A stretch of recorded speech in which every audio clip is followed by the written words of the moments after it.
The subsequent year, in May 2024, Seoul, South Korea hosted the summit. And earlier this year in 2025, in February, Paris, France held the summit, where India was also co-chairing the summit, and our Honorable Prime Minister was also there.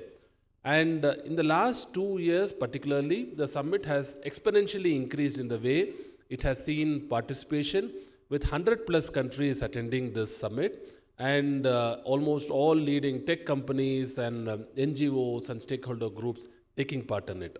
And it is earlier this year in February 2025, where Honorable Prime Minister announced that India would be hosting the next summit across the world meeting across the globe in February 2026, and therefore India is hosting the Impact Summit 2026. If you broadly look at what the summit is all about, the summit will take place from 15th of February till 20th of February in Bharat Mandapam, New Delhi, the biggest convention facility of its kind in New Delhi. And this will have key leaders meeting from across the globe. We expect 25 plus head of governments to meet, the rest being represented by their ministerial delegation. So we're expecting representation from 100 plus countries. Top CEOs have already started confirmation. We expect 50 plus global CEOs from AI and digital companies to be there in New Delhi on 19th and 20th in particular. And we have AI expos and then leaders plenary, CEO tech roundtable and all other challenges which are culminating there. So broadly speaking, from 15th to 20th of February 2026, we expect the cream of the artificial intelligence and the world leaders to assemble in New Delhi, and India would be hosting this summit, the fourth in this particular series. What are the broad objectives of this summit? The broad objectives of the first one is on the democratizing of AI and reducing the digital divide. One of the things which has come in with AI is that the way the resources are concentrated has actually intensified, and the divide has actually crept in. So the resources are more concentrated in the nations, few nations, or few companies, or few resources. So the artificial intelligence, in a way, it is believed, unfortunately, is actually increasing the divide, which is already there. For example, if you see the LLMs are by and large catering to the needs of English. So the people who are outside the language knowledge of English are already outside much of the benefits which actually the rest of the segment are gaining about. That's why interventions like Bhashini, which Mr. Amitabh Nag will be speaking about later also, are important in Indian context. The second one is in the development of indigenous and local AI solutions. The global south and the vast majority of the nations believe that the solutions cannot be centralized and deployed, but it has to be indigenous, which means that it has to be developed locally in countries, and in countries also within the countries, in various parts of the countries, because the profile, the group, the social groups all vary. The data set, everything varies. So the second major objective is to actually help in the development of indigenous solutions. The third one is on the AI for good across various sectors, particularly healthcare, agriculture, education, and others, to see how artificial intelligence can actually help in the way in which these services are rendered to the common man today, so that that citizen actually feels a positive impact of AI reaching him or her. And fourth one, very important, while we do all this, is to see how we can align the global standards and models of AI governance. Because one of the various risks or various concerns which have started creeping in is on the way in which these systems are going to be governed. What are the guardrails? What are the systems which are there? So can we actually try to consolidate and bring a framework on which these systems can be governed? And broadly to summarize is to empower the voices of all, in which what we mean is the voices of the people actually. Where the people are actually impacted, the people should be in a position to get their voices empowered in the entire discourse. What does it mean in terms of numbers? We have 100 plus government representatives representing various countries, 100 plus countries representatives rather, which is at head of government, head of state, ministerial delegation and secretary level delegation. We have 50 plus global CEOs who would be there. Many of the leading CEOs, I'll not take names, are already confirmed their availability, and you can find on the Impact Summit website. We have 200 plus pre-summit, high summit events. About 120 are already over, both within and outside India. And we don't want this to be another event or a spread over a period of weeks. So we are expecting 15 plus tangible deliverables or outcomes which comes at a global level. Things which would be based in India like G20, and then but it will be for a global scale. So we want substantial, positive, tangible impacts to actually come out of this particular event. And then in the event week, we have 40,000 plus people who are expected. And in the pre-summit events, 1 lakh is a very conservative figure, but already we have crossed about 1.5 lakh or so. So just on a few pre-summit events, if you see, we have been having a lot of pre-summit events, 20 plus countries. We have conducted some events, 18 Indian states and union territories, 60 plus cities are already covered. Just included a few images to see across the fields, across the cities. We have been trying to bring stakeholders together on various themes, not on a single theme.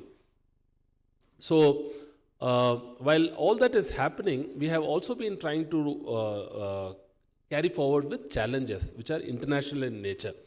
The challenges were open early in October. Many of you may have already taken part in that.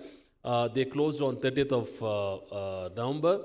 And we have had very good international representation in these challenges, which are like, for example, we have about 70 plus countries, unique countries who have taken part in all the challenges. In terms of numbers, it has been richer, and we can benchmark it as against some of the best challenges in this category in recent times. We also have a research symposium, and resource symposium, we have been trying to invite papers and researchers who would be showcasing their intervention during the summit week.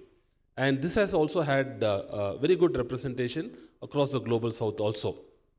The India is also trying to come up with a case compendium, which are basically a collection of cases which are positive aspects of AI, which are good for scaling up.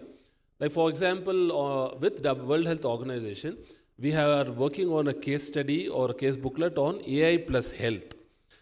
With International Energy Agency on the real world impact of AI in energy, with UN Women on the gender empowerment, on agriculture, we'll be launching this week with Government of Maharashtra, and also on the education front and for empowering people with disability. How artificial intelligence can help in each of these fields, and we'll be trying to collate case studies not only from India, from outside India also, which are good, tried, tested, and which can be scaled up across the countries. And then we'll have a lot of discussions on this during the summit week on what are the positive cases on these aspects across the globe. So on education and accessibility, and on Niti Aayog is also working on a leader's vision document, and a scientific panel report which has been coming out in various summits will also be given by Yoshua Bengio. And we have an AI Expo where the countries, corporations, and then international development agencies, state governments will be trying to set up their expo, and we'll try to have representations which are diverse to give the audience a feel on how AI is moving across the globe. And we invite everyone present here to visit these stalls in New Delhi. One of the core part of the our system of the summit is on the working groups.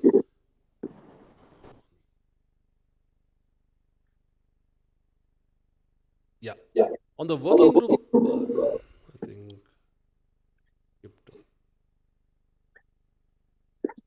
Yeah. On the working group side, we have, if in one slide, if you want me to explain about what this Impact Summit is, this would be the slide. We call the mantra of the summit as impact, right? So the last summit had action as the mantra. So we want to focus on what the impact is on AI, on three pillars, the sutras: people, planet, and progress. what the impact has been on people of AI on people, planet, and progress across 7 chakras or the themes of the working group. The themes are AI for economic growth and social good, democratizing AI resources, inclusion for social empowerment, safe and trusted AI, human capital, science and resilience, innovation, and efficiency. So we have in each of these working group representation from 100 plus countries and international organizations, and also stakeholders who give their comments on how things can improve, how a positive impact can be made on all the stakeholders in all these 7 angles. So this is one of the core aspect, and from this working groups we will have the tangible deliverables which will come in the form of leaders declaration on 19th and 20th of February. So with this, we have a lot of meetings, and I will not go through this. With this, I'll end my first part of the presentation, which is on what the Impact Summit is all about. Because I feel this is the first time in the Global South, a country from Global South has been conducting this event. The first 3 summits were in UK, South Korea, and France. And India is conducting this 4th summit in this series. And it's a proud moment for all of us, and the Regional Impact Summit today, which is being conducted here, and also the working group meetings which will take place in various academic institutes are all part of this particular summit. And we should all feel proud that India is hosting, and we are there in the global scale in this field of AI. Now, if you can please post the second presentation. Yeah. If you can put the second presentation, please. So with this, I end the first part of my presentation. Now we'll move on to the India AI mission's broad pillars.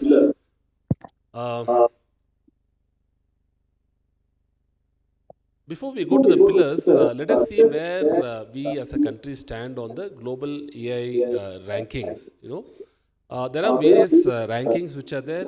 If we look at one reputed ranking, the Stanford AI ranking, we are ranked down as the 4th, right, on the AI readiness. So there are various aspects which are there on when we talk about AI readiness, the presence of infrastructure, the presence of internet itself, the presence of the compute capacities and other things, and more importantly, the presence of human resources, skilled manpower also which is there. So broadly speaking, India is a very important country in this particular field, which is about to leapfrog into the next generation technologies. We look at the evolution of AI from, we started almost 3 decades back with simpler automation systems for stakeholders who are there, who had worked in the AI system to 20, 30 years back. They know that it all started with a simple automation of the systems. And now we are almost in the generative AI and agentic AI space. And maybe in a few years or very soon, we'll also hear about artificial general intelligence, AGI, which is generally a word for, if to say that machines can think like human beings. And artificial super intelligence may be where they can think better than human beings also, maybe in the not very distant future. So, but where we stand is in the age of generative AI and agentic AI.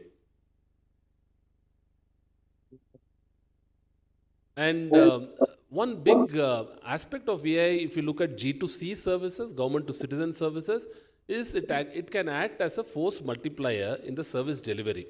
So when we have on the decision making aspects, if you look at data and manual analysis, again, Honorable Chief Minister was mentioning about data driven decision making, which happens. It is all very much possible today. And with AI, you can also work on predictive analytics, right? Not only prescriptive, not only the descriptive analysis, but go for predictive analysis and also prescriptive analysis in the future on what probably would be a measure which will be advisable if you want to reach from this point to this point. So we have citizen support measures already. Tremendous outreach has already started happening with various central government institutes, state governments, NGOs, everyone actually using AI-related chatbots. We have monitoring and reporting, which has tremendously improved, and there is a lot of scope for improvement. And we have service personalization also, which can be customized to a specific group of people or specific people also based on their user experience. Now, with that as a backend, with our this knowledge that India is there in the AI space as one of the leaders, what are the seven pillars? What India AI mission is trying to do? India AI mission was approved by the Union Cabinet in March 2024, with the aim to make India as one of the leaders in AI space. So there are seven pillars which are there. So these seven pillars, I'll try to explain the first two pillars, and my colleagues from India Mission who are there from New Delhi will also take you through the rest of the pillars online in this meeting. I'll broadly give an overview before I go one pillar at a time. The first pillar is on the compute capacity. Essentially, the hard infrastructure, the hardware which is required, the GPU, the clusters which are required, are the fundamental backbone engines for the artificial intelligence applications. So, while 2 years back they were just developing, and our initial target, India emissions target, was to establish 10,000 GPUs. But as we speak today, already 38,000 plus GPUs have been impaneled across 12 cloud service providers within our country, and the demand is actually increasing. So the initial target of 10,000, 38,000 achieved, and already is getting saturated. There is tremendous demand for this hardware infrastructure which is there. So this is the first pillar to address this particular gap and try to bring out policies, promote investments, and also make that compute accessible to where it actually is required. Like, it may be startups, it may be research universities, it may be government projects, whichever government, it may be the development of a sovereign LLMs and things like that. Second one is on development of a foundational model. Right. When we talk about the models, LLMs, without going into detail, all of you are already aware, but if without going into details, there is a lot of bias which has creeped into these models because of the data which has gone into building them, right? So it is mostly English bias because the data is available in English. It is not specific to the context of the countries. For example, if you ask who are the top 10 philosophers in the world, highly unlikely that more than one or two would be from Global South, leave alone India, right? So because the data is not there, they are not been trained with the data. So a lot of bias is there, that is one. And it is also not accurate in answering context-specific queries to our civilization or within our country. So the second focus is on developing the foundational models and also on the small language models where it can be make a meaningful impact. The third one is on AI Kosh, on making the data repository to streamline the access to quality content data. The data is the heart of any AI application, right? So how do we enable the curated AI data which can be used for building of these applications? The fourth one is on the application initiative itself to develop, launch, and scale up selected applications across our country. The fifth one is on the future skills. One of the MOU which was signed in the morning was on development of two AI labs. So Government of India is conscious that there are a lot of resource gaps in AI trainings in Tier 2 and Tier 3 cities across our country. So the target is about 570 plus data labs which have to be launched across our country in Tier 2 and Tier 3 cities where there is a big gap which is there. So that the youth from that region also can take part in the new job environment which is building up.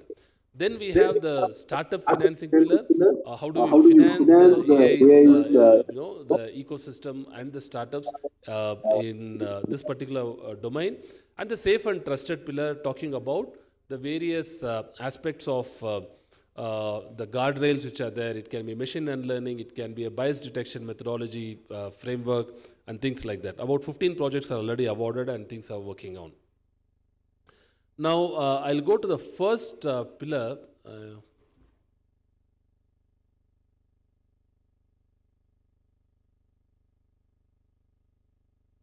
Can you go to the next slide?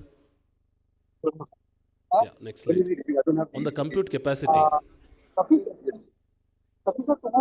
So there are two aspects of looking at. One is the sovereign infra that we have to set up within our country, and also the empanelment of cloud service providers who actually provide the AI cloud services within the country as per the DPDP Act and all. Next slide. So See, these are the statistics which has been achieved in this particular pillar in the last 1 year or so. While the initial target was to reach or make a provision for 10,000 GPUs within our country, that was the initial objective of the India mission. So far, as we speak, 38,000 plus GPU clusters with 14 vendors are available across our country. Now, these are the fundamental backbones of any of the GPU application, any AI application which is being used. Now, with the DPDP Act in force, all the data of all citizens must also be hosted, as it has to be stored only within our country. So, if we actually want to use this data for the use in any of the AI application, it can be anything for government to citizen or citizen to citizen also. We need huge processing capacity, right? So, this is one thing which is there.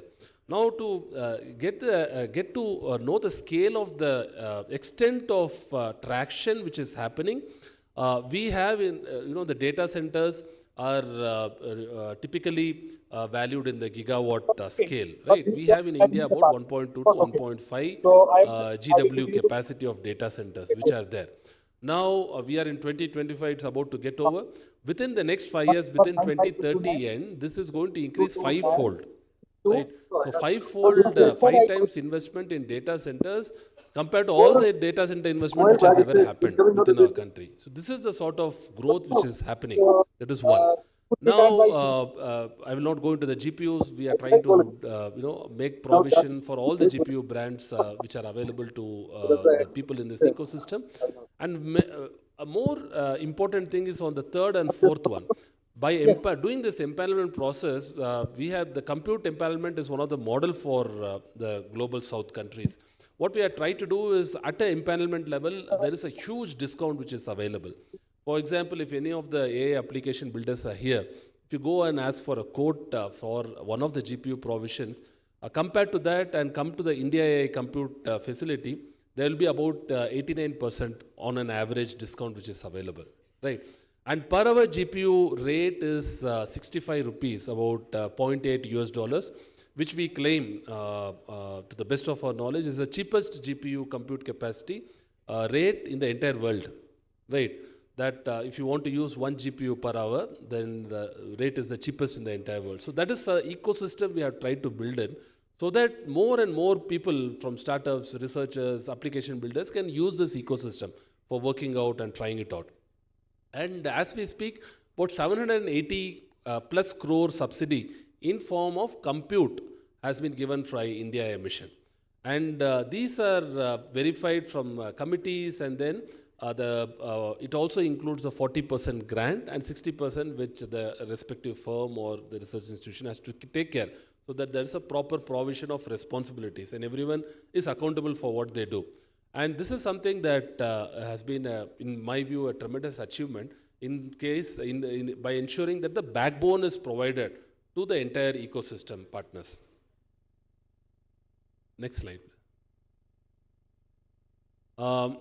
These are the, if you look at the broad, all the major GPUs which are there right now are available in our country, includes NVIDIA, which is expanding big time, AMD, Intel, AWS, Google.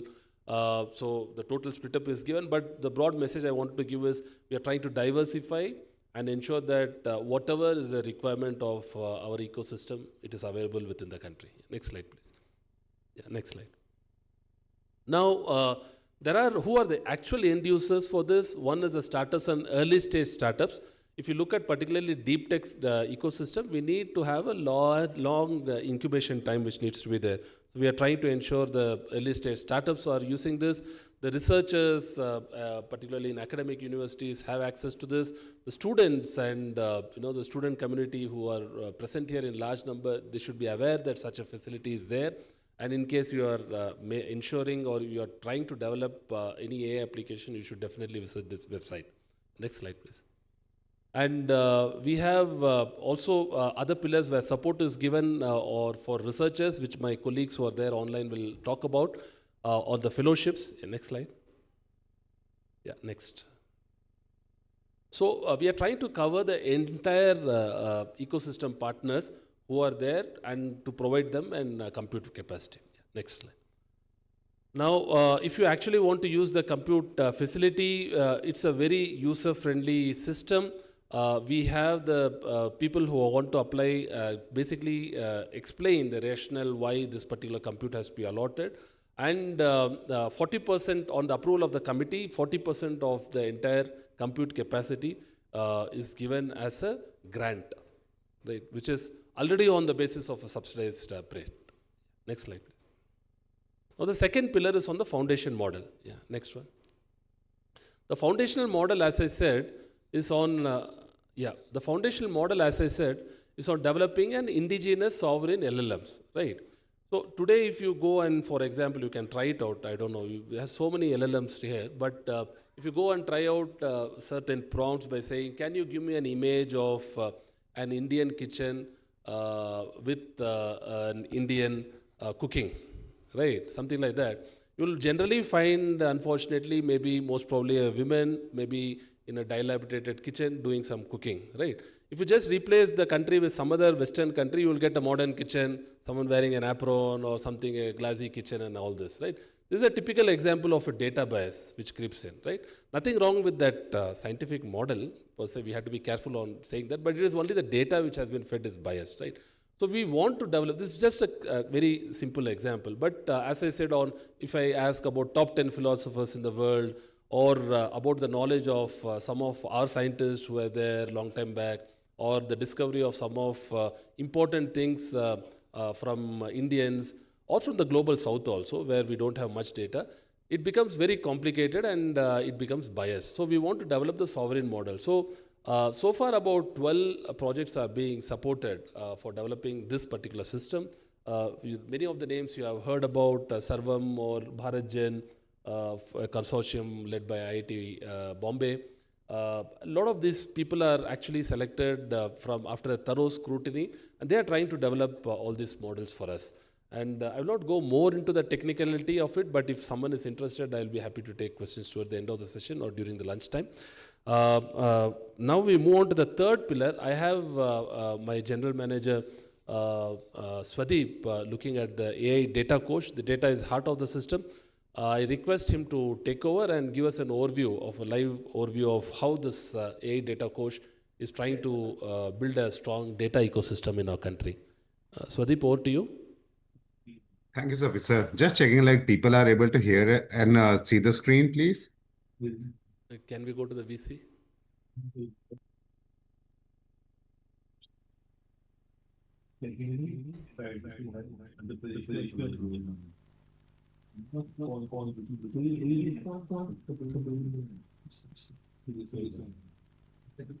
Hello. Just wanted to confirm, like, am I audible?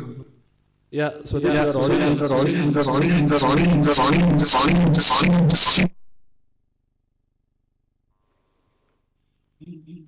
you can share your screen. Yep, let me share I'm sharing my screen. Yep. So thank you everyone for giving me an opportunity to present one of the pillar AI coach, the data set platform. Again, like pretty exciting sessions and exciting time in India where we have started talking about making AI work in India and making AI.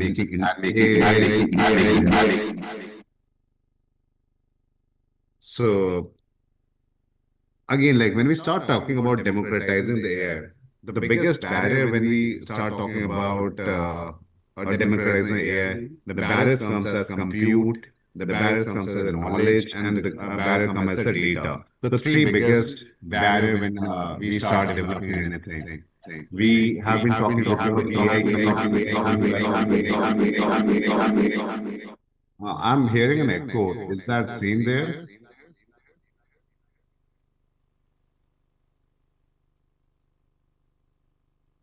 Hello. Hello. Okay. I'm audible, right? Okay.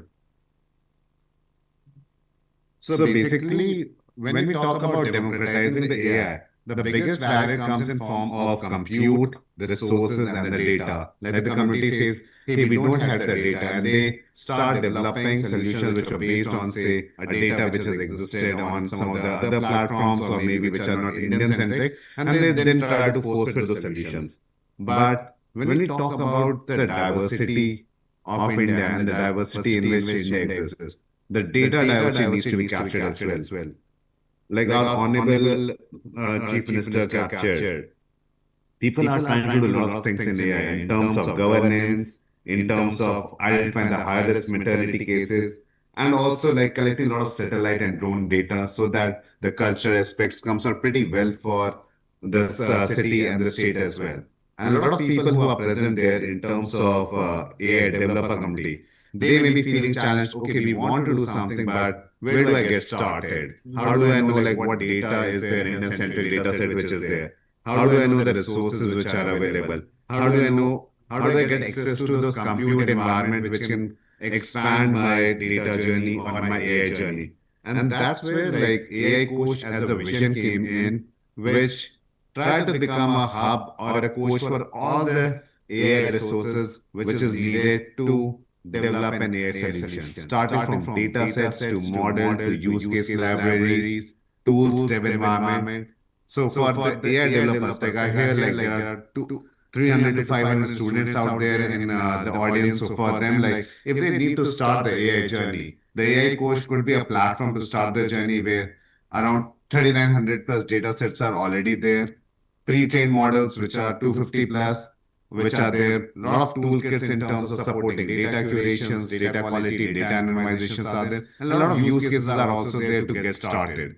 Again, these are things which actually makes you feel, hey, what is happening within the India? If I'm talking about the rainfalls, what's happening in rainfall in Meghalaya as well? If I start talking about the pictures of beauty, if we start contributing those data from the Meghalaya, this will be available for people to start creating a lot of those AI models. So rather than going very much into detail of the text part, what I will do is I will just quickly move to the portal itself so that people start realizing what it is. So the AI Coach portal is essentially a hub which consists of your data sets, models, use cases, and other toolkits which are available. The core idea of AI Coach is to serve the people who wants to develop AI and can let them have access to the readily available resources for developing the same. If we talk about the data sets, there are around 4,000 data sets right now, again expanding every day. And these data sets gets used by various developer community to develop point solutions to SLMs to scalable solutions as well. Some of the high use data are in terms of variety if we talk about. There are structured data, unstructured data, and even in unstructured data, you find image data, you find data with respect to satellite data, you find audio data, you find language data for translation. So all the variety of data which exists. So again, if you start seeing like there is soil moisture, there is geological data sets, there is call center data sets, and much more. And even like if we start trying to look at more data sets, like just talking about Meghalaya as a place as well. There are data sets with respect to Meghalaya as well, where we at AI Coach host 30 plus data sets of Meghalaya as well, which consist of their Gram Panchayati data, again procured from OGD, our partner, your data with respect to your education, your school teacher counts, your data sets with respect to your language, with respect to Garo to English translation pairs, your air quality data sets, your data sets with respect to location-wise quality, and much more. So there are a lot of data sets which exist with respect to Meghalaya as a region as well. These data sets are readily available, free of cost. People just need to log in. They can just register themselves by Meri Pehchan and get access to these readily available artifacts to start their AI journey. And as they start AI journey, they would be, hey, I'm a very young developer. Maybe I don't have enough data from one data sets. The other strategy is to combine those data sets. Okay, we curate all the Meghalaya data set in one place. and then start building new models, new solutions. That could be the journey which could actually unlock the AI potential within Meghalaya. The things has already started with the dataset contribution and also some of the models which are also there. They have also started being contributed to the AI coach where some of the models, especially with respect to Meghalaya, are also there. So these models, typically the language models which are there, may help you get started with the language models as well. So if I say there are organizations like MWire who have contributed a lot of Meghalaya-centric data sets. So an agency in Meghalaya who have already started creating Khasi language data sets for both semantic search, for language translations, for language models, or for token classifications, so that the solution which exists in the market, they become much more sensitive to Meghalaya as a region. They are more trained toward your geography, so that when next time a person comes in and they want to navigate the city or anything, they are powered by AI for those language, for those dialects, maybe for those governances or anything which may be needed. So just imagine having the power of data at a place, having these initial models, which could be just downloaded by a user. You just go there, you are able to view what the data set is about, you are able to read about the models as well, you read who has contributed, how it was developed, you look at the visibility, and you can then do the downloads as well by logging in. So it's very simple, it's available for everyone for use as well. So the underlying thing which we want to talk about this platform is the students community out there or the AI community is trying to build for Meghalaya, like to get the data sets or get the AI mission started. There are three essential things which we need to unlock before an application gets built. Your compute, which Safisar told, like how we are subsidizing it. Your data and access to those pre-trained models. So that is what we are trying to develop through our DPI, where a lot of those data sets and models we are unlocking. Again, this is not the complete. There's a huge journey which has to go on. If you have to talk about, we are just touched a drop of water. There is huge potential, and that's where more contribution from the states to make these data sets and model available may help people get started in the development of solutions, not just for the academic purpose, but more from the vendor perspective who comes and develops for Meghalaya and who can help them scale up as well. So coming back to the slide from the platform, like the wide variety of artifacts which are used, that's what the dataset platform aims to support. There are different variety, like I was mentioning, there's structured data, unstructured data, image data. And when we started talking about health, there is data sets of your lesions and all those things. There are a lot of models, small models, large scale models, which are available, free to use. And there are a lot of users who are already using it. Like there are people who have started using the data to generate SLMs, chatbot, people who have said, okay, let us unlock the government data set which are there. Like I was very happy to hear our Honorable Chief Minister talking about how the data sets needs to come in, how we have to talk about data-driven governance and everything, how in governance we can unlock data for scheme communications to getting the schemes done right to empowering the users as well through various AI tools as well. So those public-private collaborations will come in and those hackathons will get developed as well. Our data sets are pretty secure given that we share non-PI data, permission-based data with all the safety guardrails in it, so that people who want to use the data sets, they get all the power in a secure manner to not just use the data, but contribute the data back to the platform as well. As a system, as an AI coach, we are promoting open governance and open data collaborations. Through the open data collaborations, like if we talk about, say, technicalities of it, there are GPT models which are developed, which are done by certain industries. And then there are the open source version. The quality of open source version, which was slightly inferior, now these two are merging with a lot of these open source contribution. And our idea is to help all the people who want to get started with AI, provide them through the government setups, everything which is needed in terms of compute, data, or the skilling requirement which is there.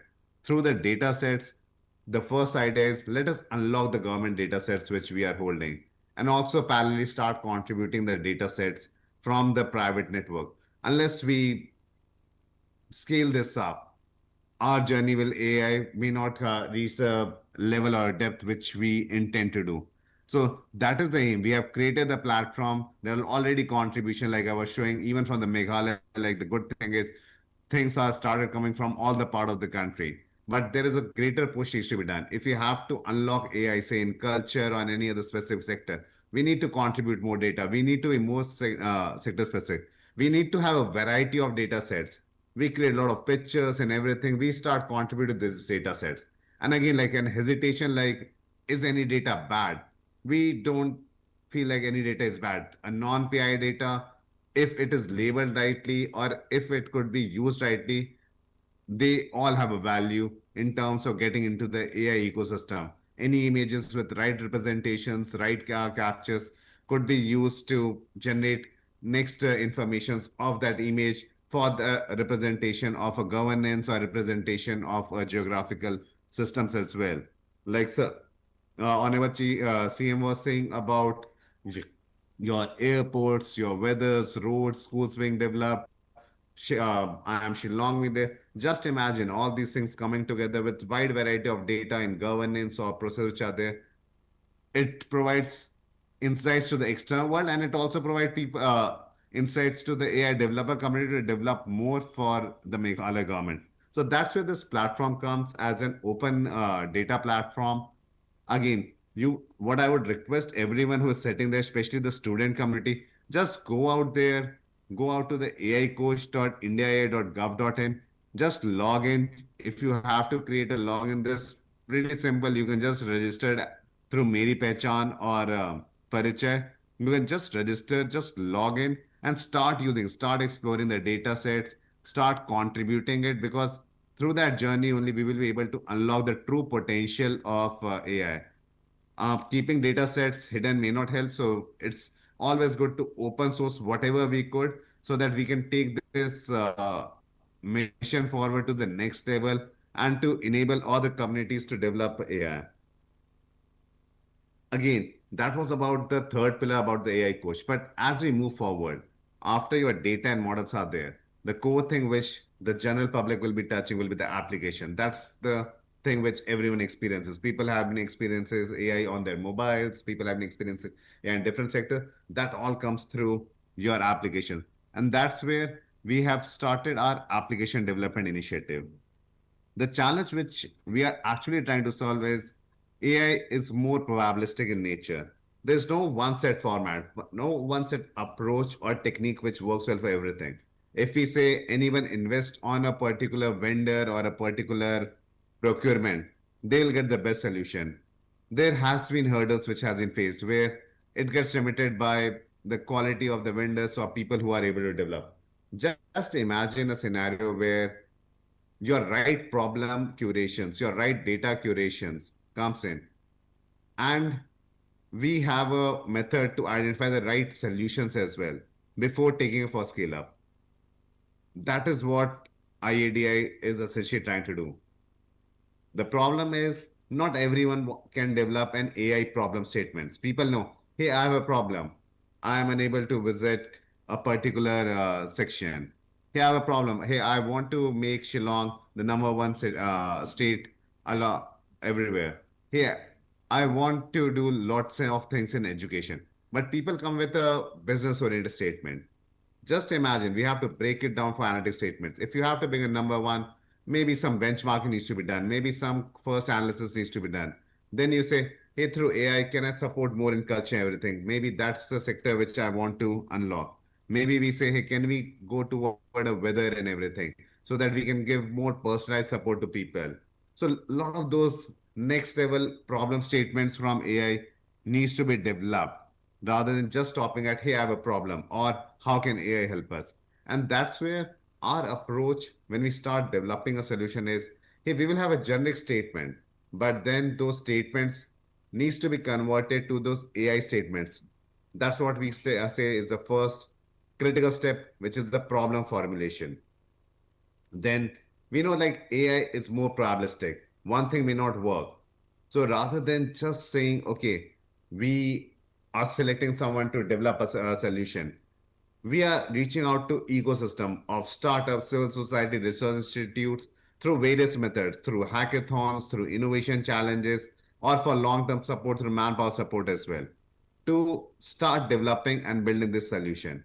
In this journey, like we have done various challenges, various programs, we have studied over 900 applications or 900 plus 900 plus AI startups and AI solutions.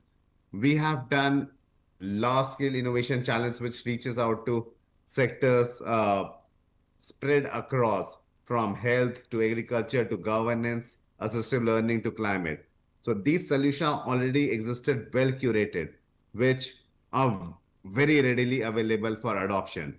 So if the state is interested, we could have these demonstrated to the state and can help in we can help in getting us deployed to the state as well. So that in terms of health for early detections, for vector-based surveillance, or for diabetes detection like diabetes retinopathy or TB detection, there could be a solution could be in place.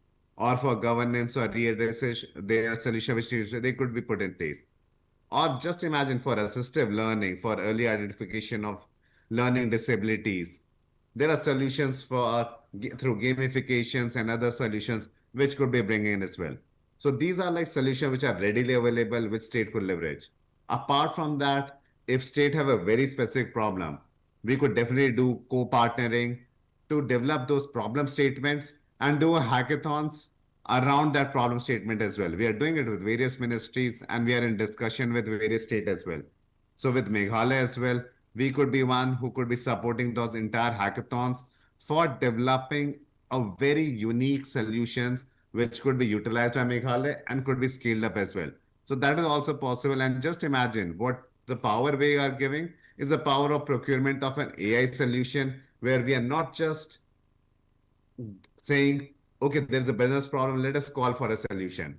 We are helping step off the problem formulation. We are helping in unlocking the entire ecosystem of startups, learnings, and research-based systems. And we are handholding till it gets deployed for that use case. Till that thing, we are doing supports both in terms of our assisted through our knowledge base, and also financially we are supporting a lot of those hackathons.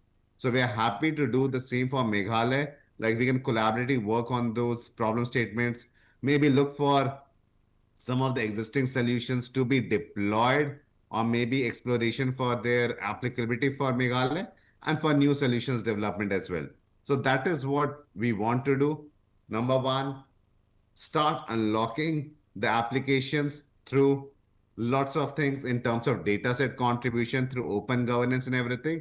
And secondly, start working through those hackathons for a very specific use cases which may be centered to your state, and then work forward for the development. So again, like I can take a lot of those questions. Maybe I will just share my email ID as well, so that I could be directly reached out in case for the platform you have any other questions, how you would like to contribute, use the platform, interact with the platform. For the students who are there, I would again reiterate, go start using the platform. There are a lot of features there, new features which are coming, which can give you access to lots more power as well. And for the departments, states who are there, let us start thinking of those problem statements. Let us start thinking of the data, how we can unlock those data sets so that organically and inorganically those solutions could get developed. And also let's work on those problem statements if we want to jointly run some challenges to unlock AI within the state as well. So I will be just sharing my email ID as well later, and I will just hand it over to my colleague who is here, who will help us in understanding how the third challenge which I was talking about, which is about the resource being a constraint, AI skill resource being a constraint to actually unlock from the raw data to the transformed data to the labeled data, how we are unlocking those journeys as well, so that as a government, when we are working, we are to democratize all the barriers, whether it's compute, data, or resources, we are able to break that. Yeah. So with that, I will hand it over to Karthik, over to you. just walk through the rest of the presentations with respect to unlocking the data sets, unlocking the AI? Karthik, so we will have about 7 minutes, if you can. Yeah, over to you.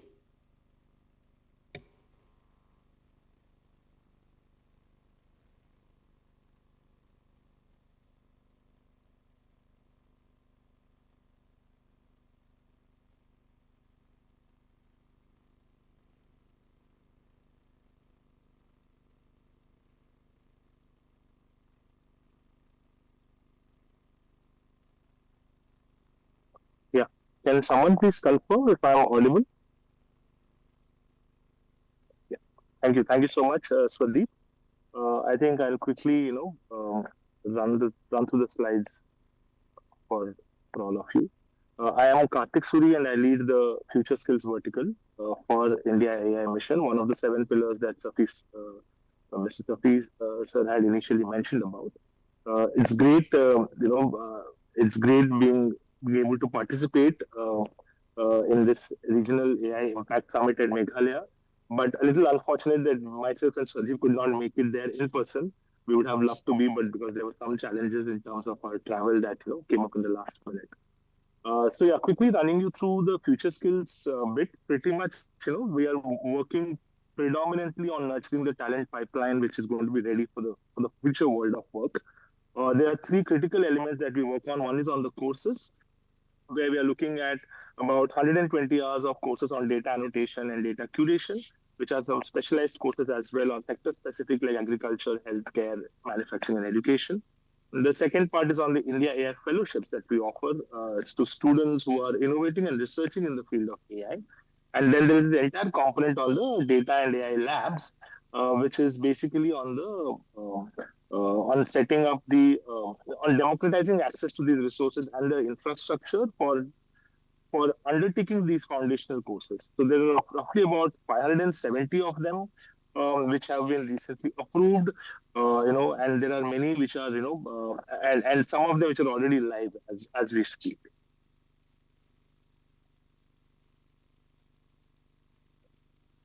On the India Air Fellowships, like I said, this is generally for students who are in the final year UG, PG students, and PhD scholars who could take up projects as a part of their curriculum, existing curriculum, and their final years or in their during their courses that they take up projects and research in the field of AI.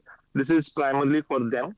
Where we are looking at, and this is on the higher education space, where we are trying to unlock some grants for them. Up to 1 lakh is what we offer to students who are undertaking final year UG courses in final UG and dual degree courses. And there are about 2 lakh rupees that students pursuing PG can get. And then for PhD scholars, it's on the line of PM Research Foundation, where we get about 70,000 per month. And then for the first 2 years, and then 75,000, and then 80,000 in the last 2 years.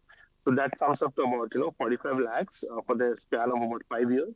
And then we also give out a 2 lakh per year research contingency grant, which actually makes it about 55 lakhs that we are investing per scholar.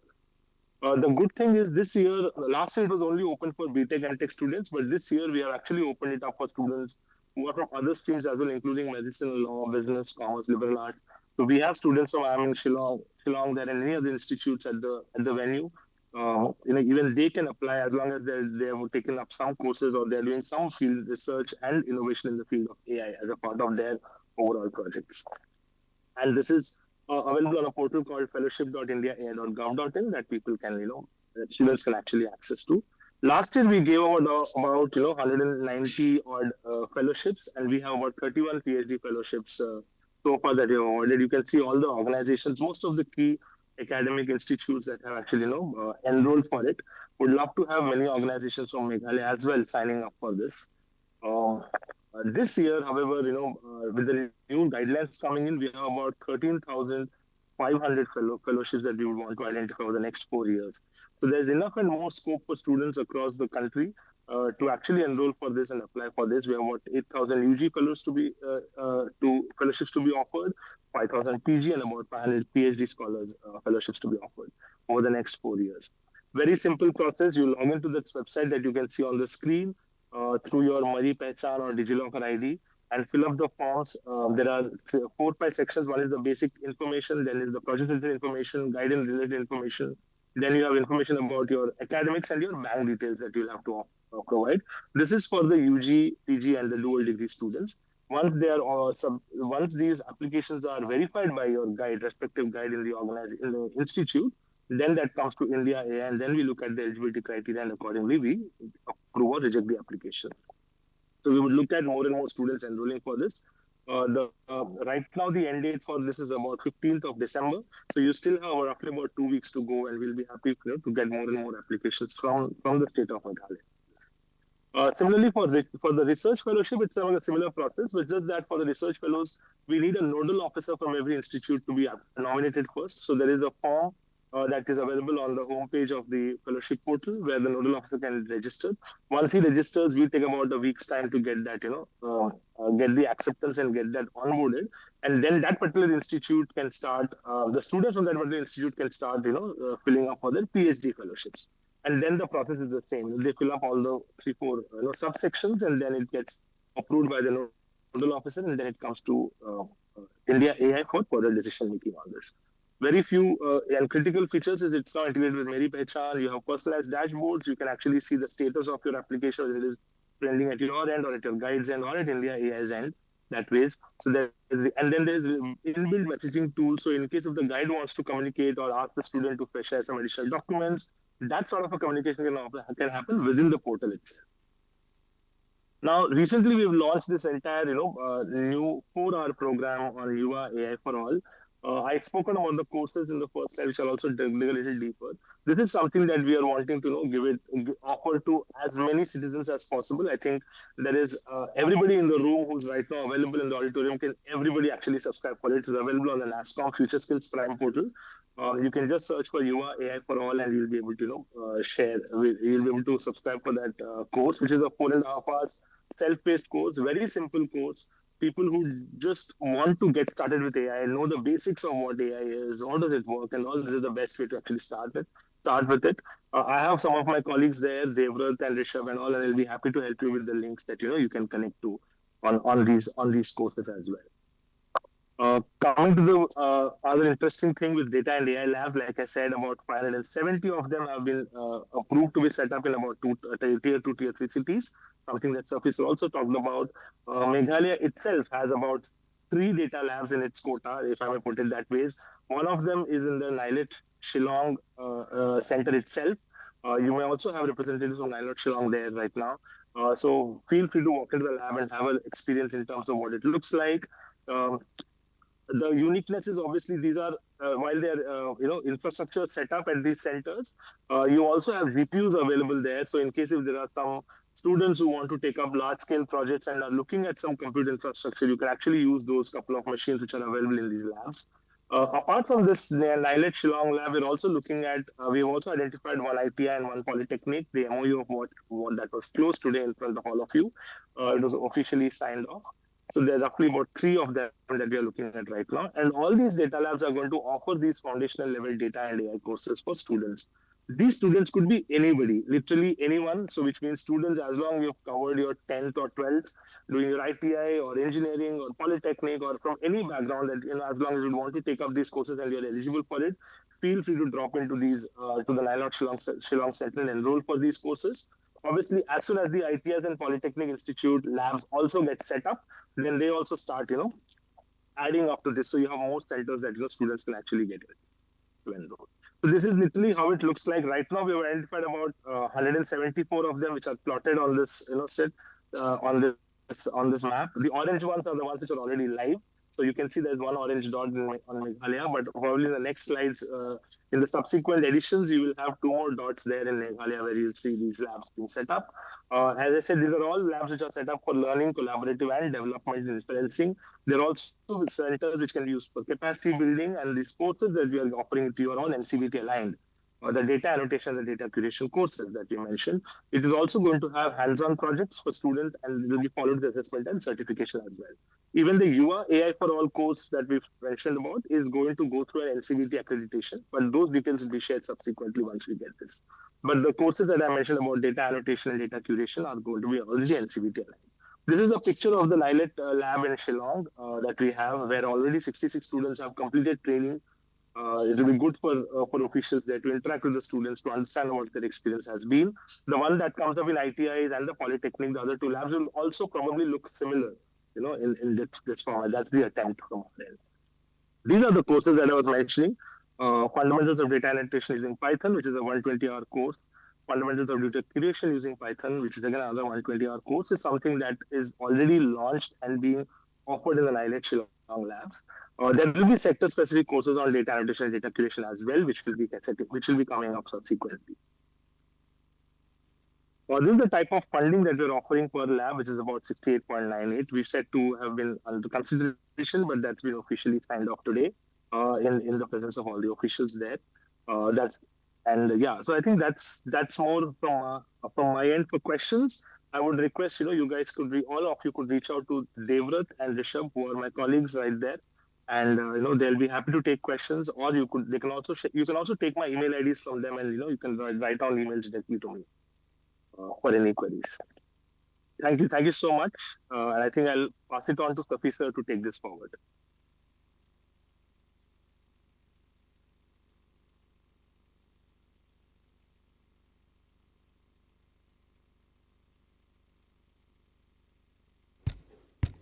Thank you, Sudeep and Karthik. We have two more pillars, but we will take it up later. I now request Shri Amitabh Nag, CEO Bhashini is there, to give us a brief about what Bhashini is doing about the program. Thank you.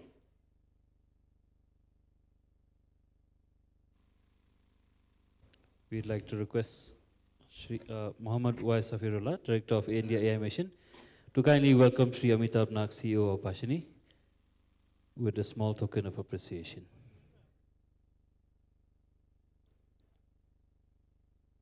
Let's put our hands together, ladies and gentlemen.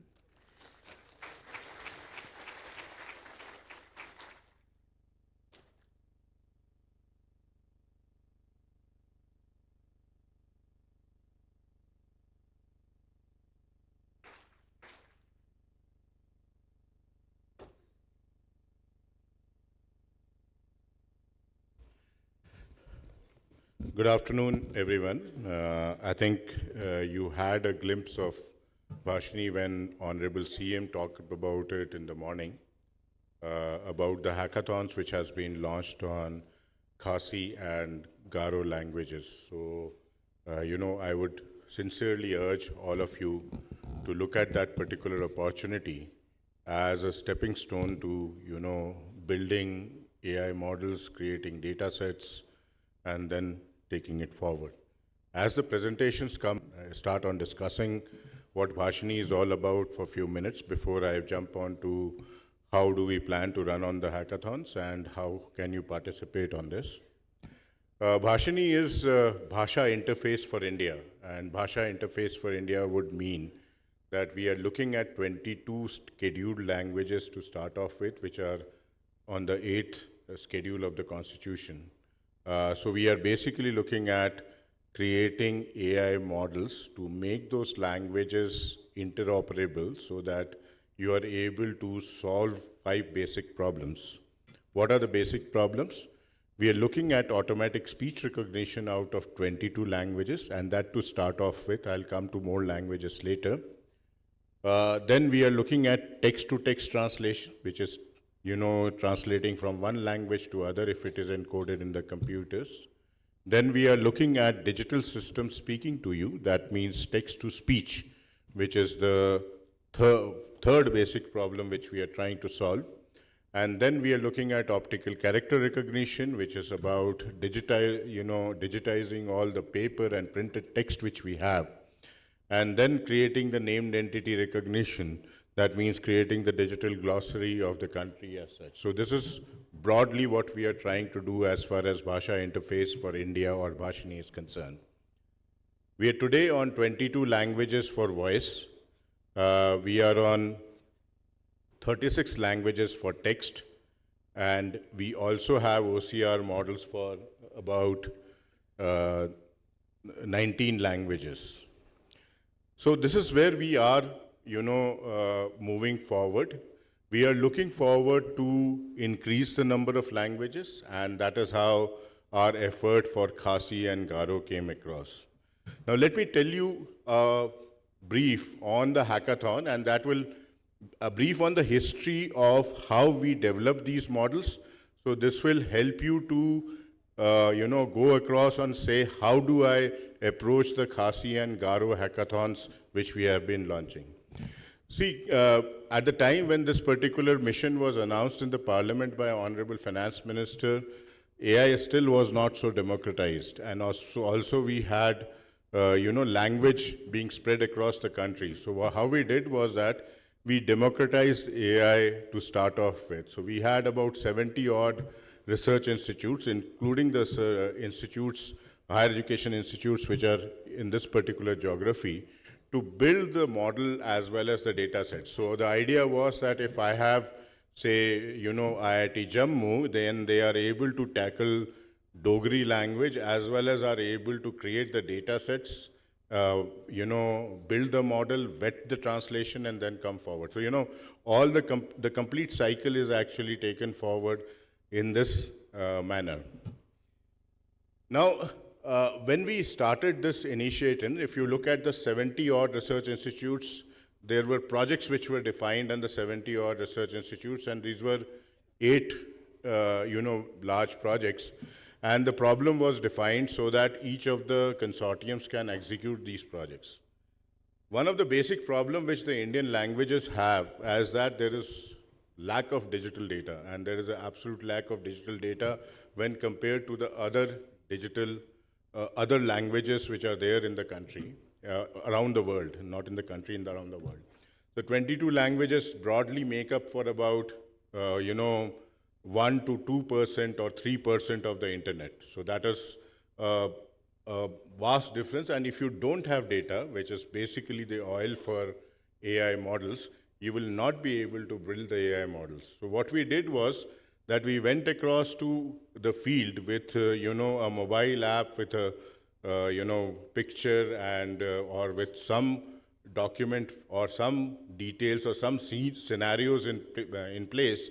And we ask people like you to communicate and record that communication and then transcribe that communication and write the communication. So we created what is called as monolingual corpus and, bilingual corpus for the translation as well as transcription. When we did the monolingual and bilingual transcription for this, we had reasonable amount of data to create the AI models. And then when we launched the AI models on our platform, which was National Hub for Language Technology, that started finding some traction in terms of usability of those models in defined use cases. It is dependent upon the use case on which these things can be used. Over a period of time, as people started giving feedbacks and the things started coming back, the model started getting improved. And then we obviously went on to the market to do more in the similar fashion.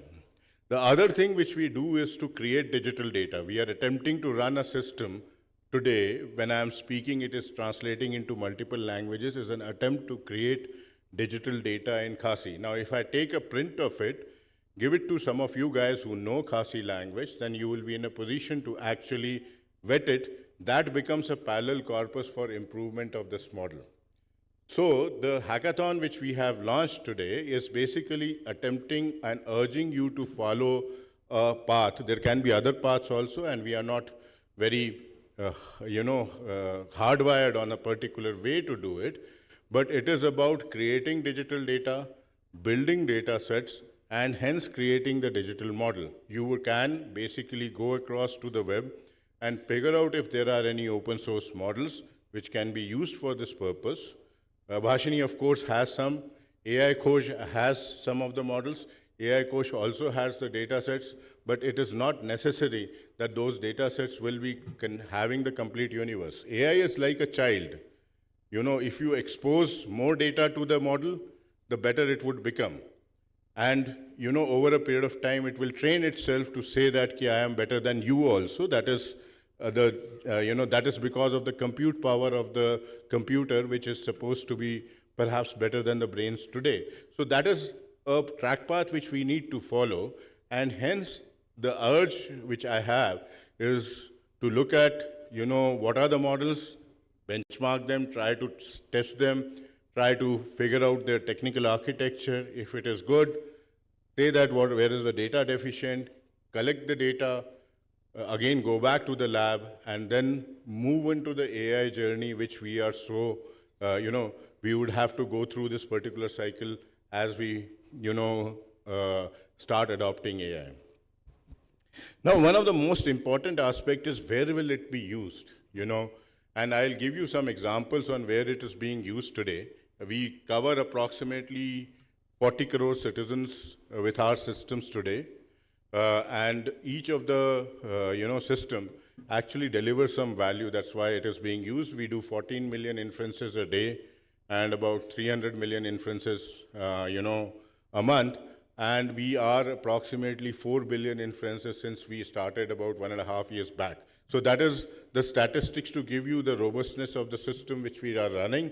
And we hope that, as we start expanding the languages, more and more people will be, getting digitally inclusive, as well as people who are on other side of the literacy divide will start using the system. So let me give you 5 basic use cases which have been there, which we are using. Like number 1 use case, which are the horizontal use cases, and they have many subsets, are the use cases which are in general, which are available in the normal domains, like website translation, document translation, video translation. These are some things which are there.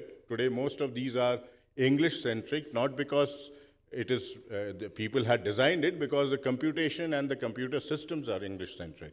So you have an opportunity to reach to your stakeholders, both in private enterprise as well as government enterprise, to the last mile if you induct voice and induct technologies which are basically supporting multilingual things. Then we have a Bhashini app which you download, which has currently a Khasi text-to-text language also. We would encourage that all of you download it from website. There is a web service which is available, which is anuvad.bhashini.gov.in. Again, go to that website and start using that system. That is for all of you to use it. That will give you some idea of where we are with respect to the translation, and hence how much data we need to collect to actually improve this. Now, is that was organized in a structured way in which organization was doing this particular thing. Now, we deployed it in certain use cases. For example, in Maharashtra, we deployed it to get give the farmer the advisory in their own language. That means farmer would ask something in Marathi on voice, and then he will get the answer in voice. So there are 2 important things here. One, we are invoking voice journey, right? Currently, the digital systems have text journey. You work with text. Here we are invoking voice journey to make the digital system completely voice enabled, and that's going to be the future, and all of you need to work towards that. So on a voice journey, if I'm asking a farmer to ask the question and give the answer back in Marathi, what we found is that the agriculture term in Marathi were not spoken currently, because our models hadn't seen those agriculture terms on voice in Marathi, because that digital data was not available. So what we did was that we went on a campaign called AgriDan, where we had actually picked up a digital agriculture know-how book from them, broken them into chunks which are of meaningful sentences, and then we had put them on our platform, which is called Bhashadan. Bhashadan has 4 cards. First card is Bolo. That means what I speak, is transcribed. And then that is validated by 5 people that, okay, this is what is there. So there would be a text coming up. I would say that text, that will be stored, and that will be presented to the 5 validators who will say that it is okay or wrong. So we invoke 10,000 students who would actually contribute and validate simultaneously. So and if it is, best of 5, then it becomes a golden record. A golden record means that you can use that data set to actually train the model. And if it is not a golden record, and if you have variations, then it will go down as a non-golden record data set.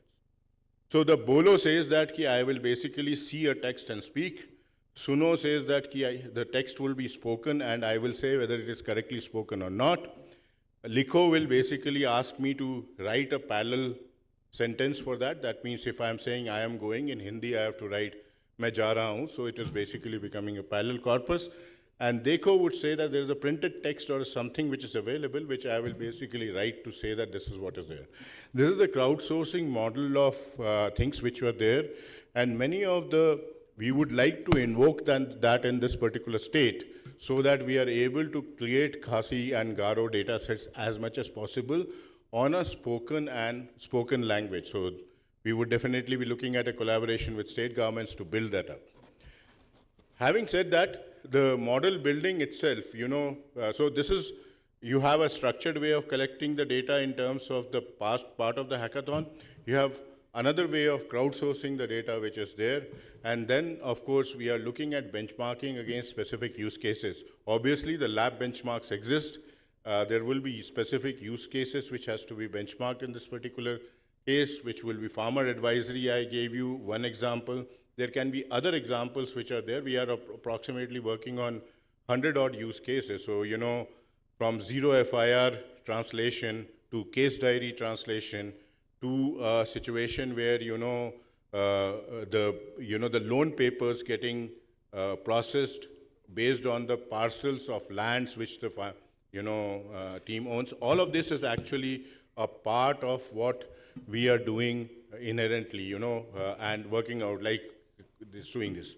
So in summary, what we are trying to do is first transcend the language divide.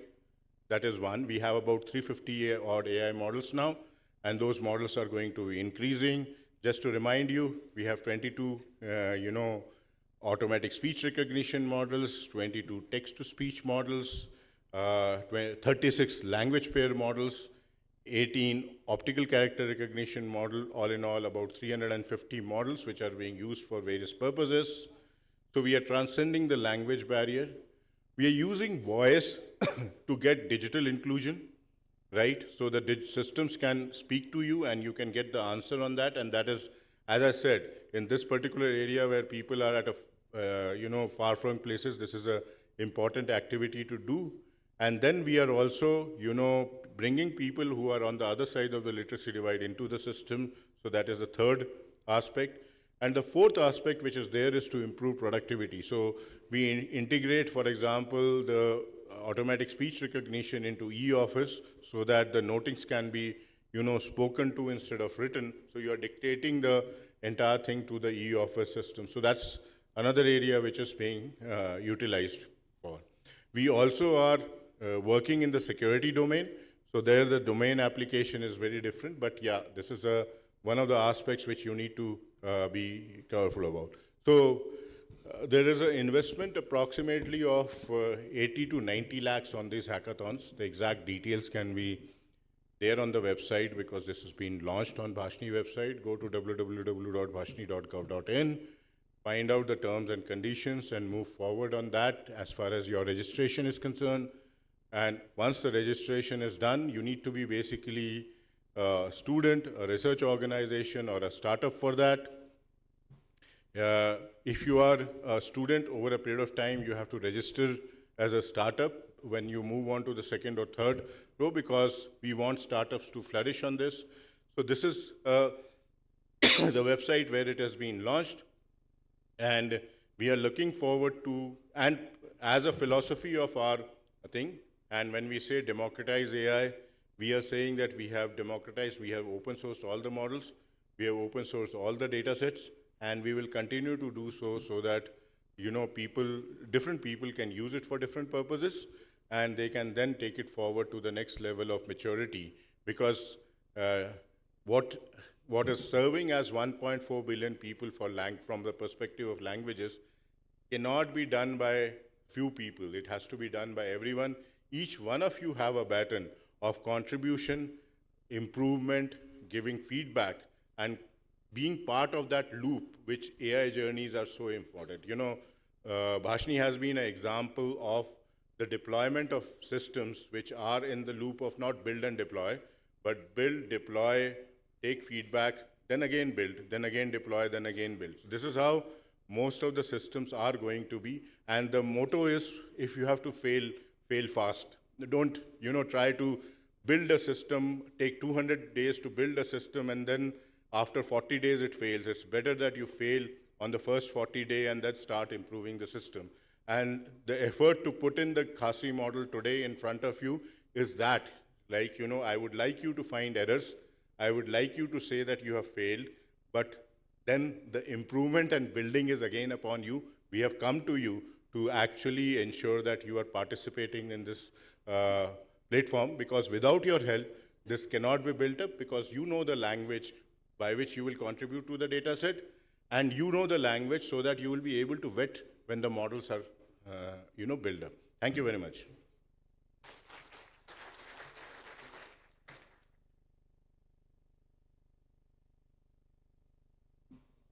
Thank you, Mr. Amitabh Naik, for the wonderful presentation. Bhashini is something that we all are proud of. If there are a few questions, we can take 1 or 2 questions, otherwise we have exceeded our time. Or feel free to meet us, any one of the mighty team colleagues during the lunch. I once again thank Government of Meghalaya for all the opportunity for having presented about India mission and about Bhashini today. Thank you.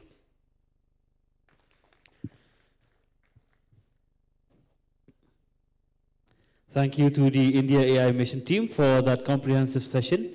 We will now be breaking for lunch, and we'll be back here at 2:40. Then we have an effective 5 minutes to start.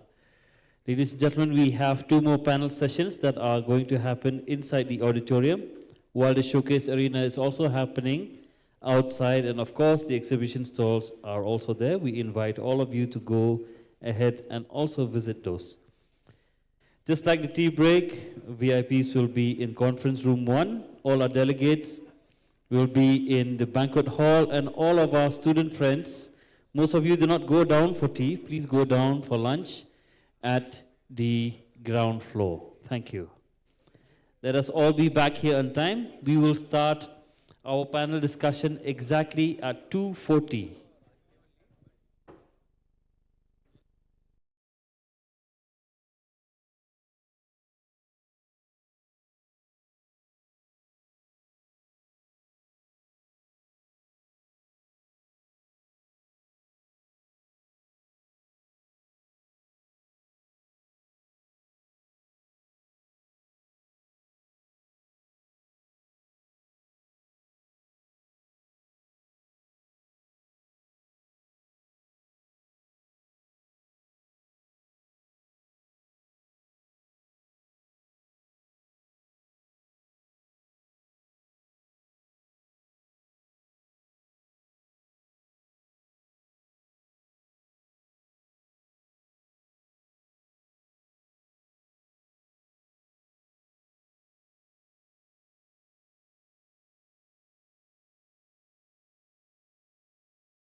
all of our friends who are outside to kindly come inside so we can start this program on time. We are already running 10 minutes late, and there are 2 panel discussions that are supposed to happen.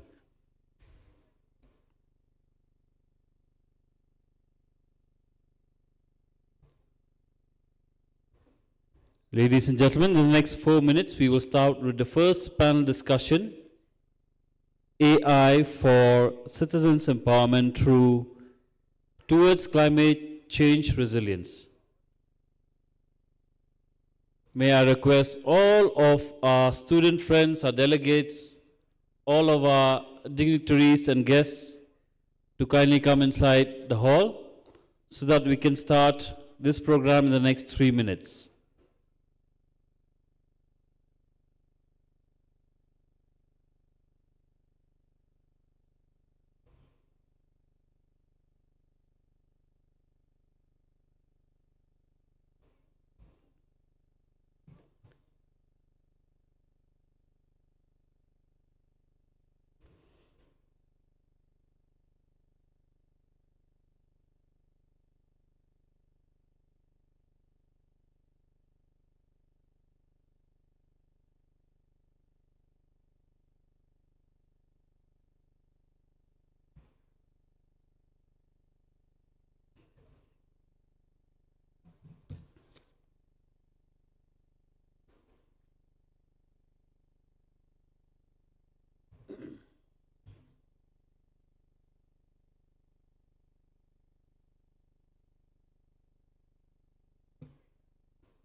Once again, this is an announcement for all of our friends who are outside this auditorium, all of our school friends, our students, our college students, delegates from different groups and institutions, all of our guests to kindly come inside the auditorium so we can start the session in the next 2 minutes.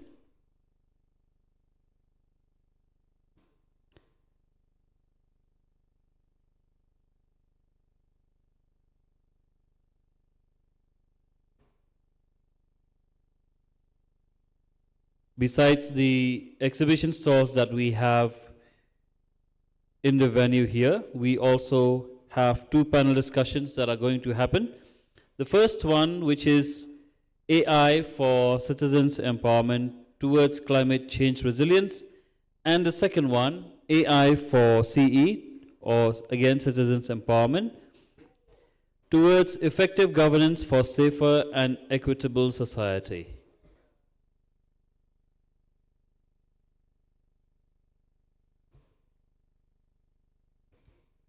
Thank you to all of our friends and students who are coming in. And this is the last announcement before we start. In the next 1 minute, may I request once again all of our student friends, guests and delegates who are outside this auditorium to kindly come inside. We will start the session in the next 30 seconds.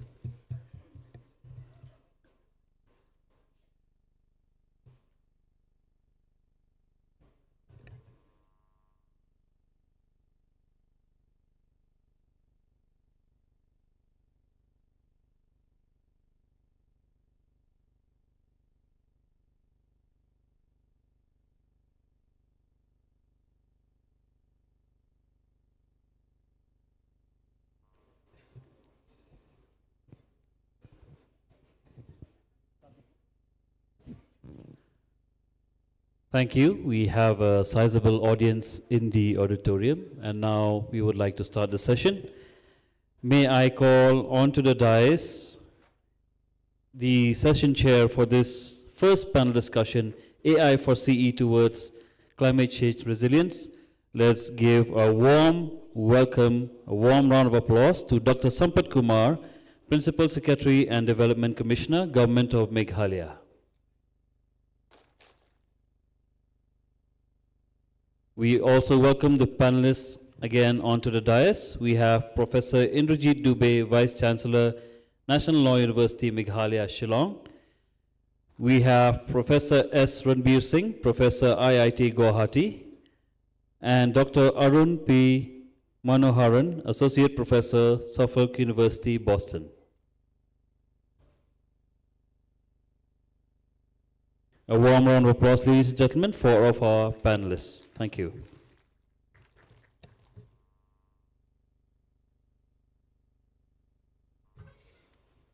Now I hand over the session to our session chair, Dr. Sampath Kumar.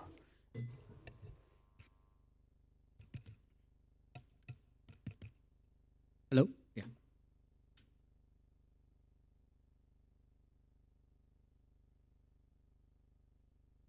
Good afternoon to all of you. It's very nice seeing you all again. So we have this panel discussion on AI for citizen empowerment towards climate change resilience. This is the topic that what we have got. So in fact, along with me, the distinguished panelists, we have Professor Indrajit Dubeji. I think all of you know him. He is the Vice Chancellor of National Law University, Shillong. He's a very distinguished scholar and contributing a lot, as told by our principals, our Commission Secretary, IT, that he's a great love for the climate work, and he has been facilitating a lot of work, bringing a lot of connections to the state of Meghalaya, including from the countries like Slovenia and other countries are getting, excited to work with the state of Meghalaya. So his contribution is very important. He has expertise in legal frameworks, policy analysis, governance, ethics in technology. So now we also have the other distinguished panelist, Professor S. Ranbir Singh, professor at the Indian Institute of Technology, Guwahati. His expertise spans across technology innovation, research development, AI applications, advanced systems. We also have, participation from a professor, from Suffolk University in Boston, Dr. Arun Manoharan. Dr. Arun Manoharan has been heading the National Center for Public Performance in US, in United States of America. And he does, in fact, has an expertise in capturing global best practices and especially in public management and international climate initiatives, AI governance frameworks, comparative policy analysis. So this is the brief about the team that what we have. So we would like to go like this. I think we have 1 hour given to us. And what we will do, in fact, I will like to set the context with a small presentation so that we will, and then thereafter, actually, I will request each panelist to speak. And then we can actually, have some questions to the panelists, and also, the audience also can raise questions at the end. So we'll, so to start with, I would like to take you. In fact, I told in the morning in the inaugural session about this, what we have been working in Meghalaya. So how actually we can leverage AI for climate action. So can you go to the next slide, please? So generally, this is I think AI is going to bring this, paradigm shift, because what generally we do traditionally is that, we respond when, the damage occurs. So when, whether it's when a landslide occurs, or when there is a putting out fires or calculating losses, this is what we do, more of a reactive approach. But AI really enables us to provide some, proactive approach, from reactive to proactive. So through using the predictive analysis, because it allows us to foresee vulnerabilities before they turn into crisis. So I think from predicting deforestation to forecasting energy demand, we can now act proactively using the AI. Next slide, please. The challenges that I would like to tell about Meghalaya, we have this rapid forest loss. In fact, this is something that we have observed from 2000, the data that we have actually analyzed from 2001 to 2023. The state has lost, 256,318 acres of forest cover. That means like that's a dense forest to, coming to a kind of a medium or open forest. So it's representing about 11.42% of total forest area. So traditional, what we did, we thought initially we started a program called Payment to Ecosystem Services, where government gives universal basic income kind of for per hectare about 15,000 to 18,000 rupees to the land owners, the forest owners, so that they will not cut the forest for the next 30 years. So when we launched that scheme, so what we started initially, only the stable conservers are coming, in the sense like, you are already paying to those who are already conserving the forest. But what actually occurs is that there are, we don't have a real data to see where we need to focus this scheme initially. Next. So, so this is something that, I wanted to show you the kind of an extent of forest cover loss, just like to see the red patches are all like if you see in West Khasi Hills and East Garo Hills, and these are the areas where you see a lot of deforestation that was happening. So you could see and get the data. And then, next slide, please. So the predictive modeling, what we have used was like this. We have used the geospatial data, and in the geospatial data, what we did was actually we used this CNN model. We essentially is again this is a type of a deep learning model that excels at processing grid-like data such as images and time series data, and just to identify for forecasting. So this is essentially done for this. We conducted and from 2024 to 26, what is the deforestation risk? So then we also have this spatial drivers have been used, like integrating layers like proximity to roads, elevation, agroclimatic zones, and past clearing patterns to map the risk. And then we also have gone to the economic context, how the nighttime lights, how active the villages nearby, to gauge that economic pressure and accessibility on the forest edges. So using this, three-pronged, modeling. Next. So we have done this risk predictions. So you can see the risk predictions, it's basically, you can see how especially the image scale ranges from purple, very low risk of deforestation, to red, that is high risk of deforestation. So those are the patches that we found. Next. So this targeting risk for maximum impact, so we could able to identify where we need to focus on this conservation efforts. So conservation efforts, especially in terms of where we have this payment to ecosystem services is a very good policy. It's the first of its kind. Maybe the large scale, we are already covering about 50,000 hectares. So using that, 80% of deforestation detected, accuracy in identifying future deforested pixels, and false positive rate was 30% only. So this is something that very, very hopeful, especially from policy implementation point of view, how AI is so helpful. Next slide, please.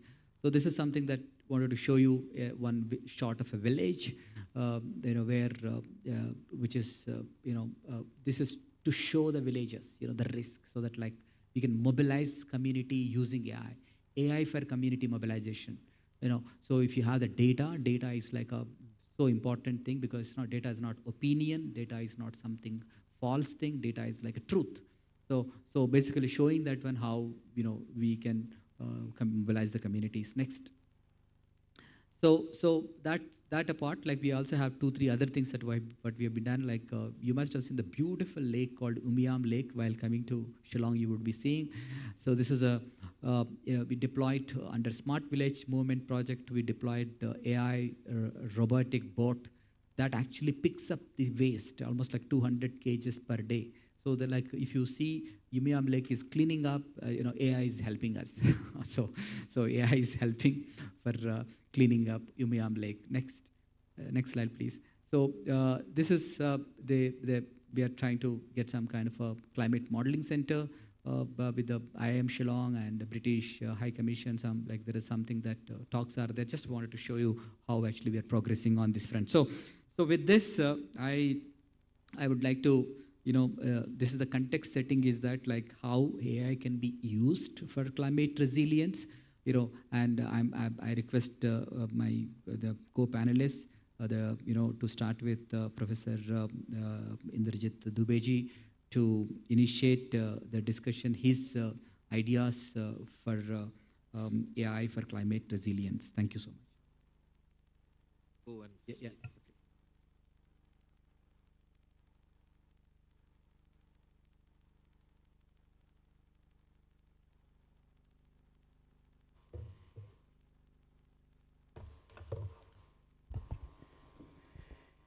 Good afternoon. I believe this is quite a tough session, isn't it? After such a nice lunch, keeping the eye open is very difficult, and when there is a serious discussion. My chairman, Sampath Kumarji, my co-panelist, both of our professors, academic, Professor Mohan, and Professor Singh from IIT Guwahati. Well, the climate change and AI, both of these particular domain is very close to my heart.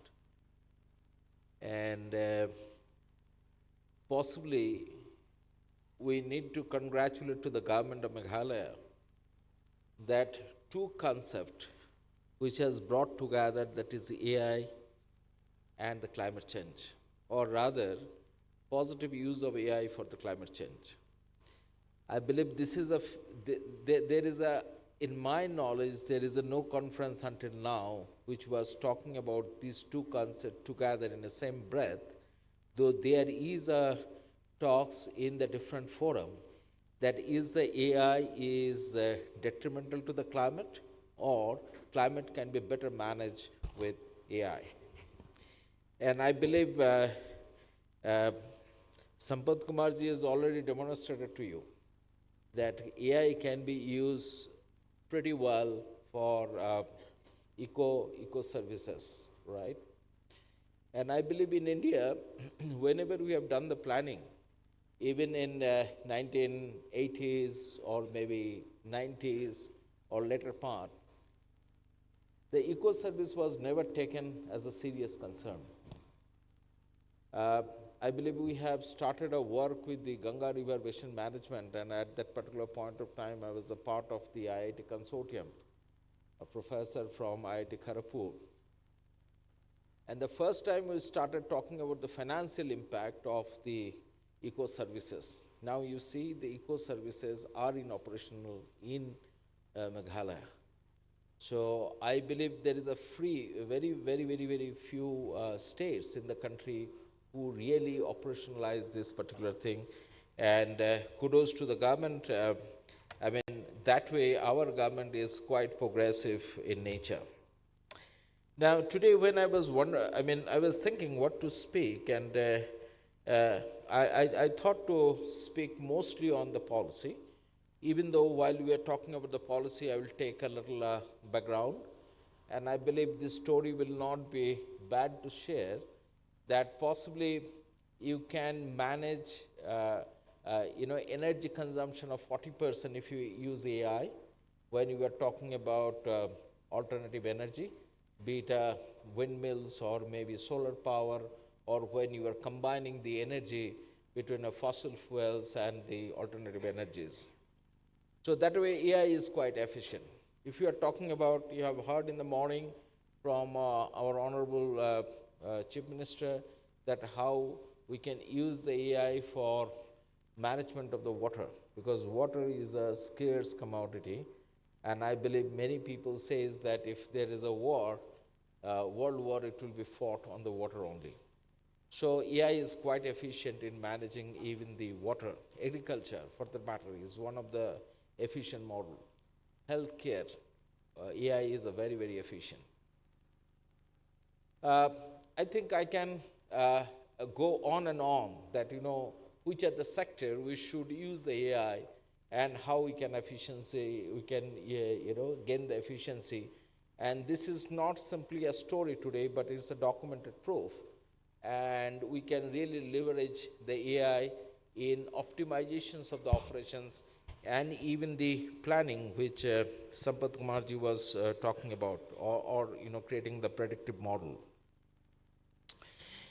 But there is a criticism, and the criticism is AI is very bad and consume a lot of energy.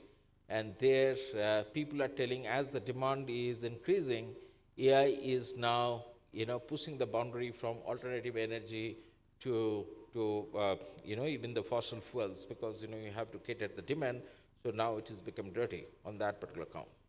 So what I will do, I will just take a little back step to understand that how the policy around the AI should be developed.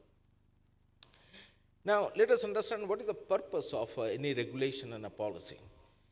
And if you see that, the broader purpose is to create a level playing field between the players, promoting the governance efficiency, and act as a restorative instrument.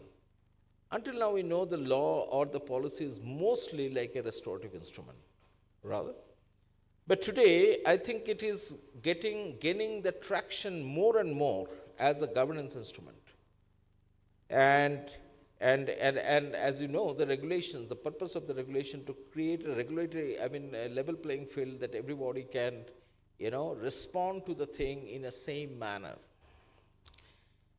So, when you talk about the AI, how this particular AI is different from the IT, softwares, and ITS. Possibly the major difference which we find today with the AI is that it is not a rule-based execution, rather it is a mind-based execution. That mind may be the synthetic mind or the synthetic intelligence, but it is mind-based executions.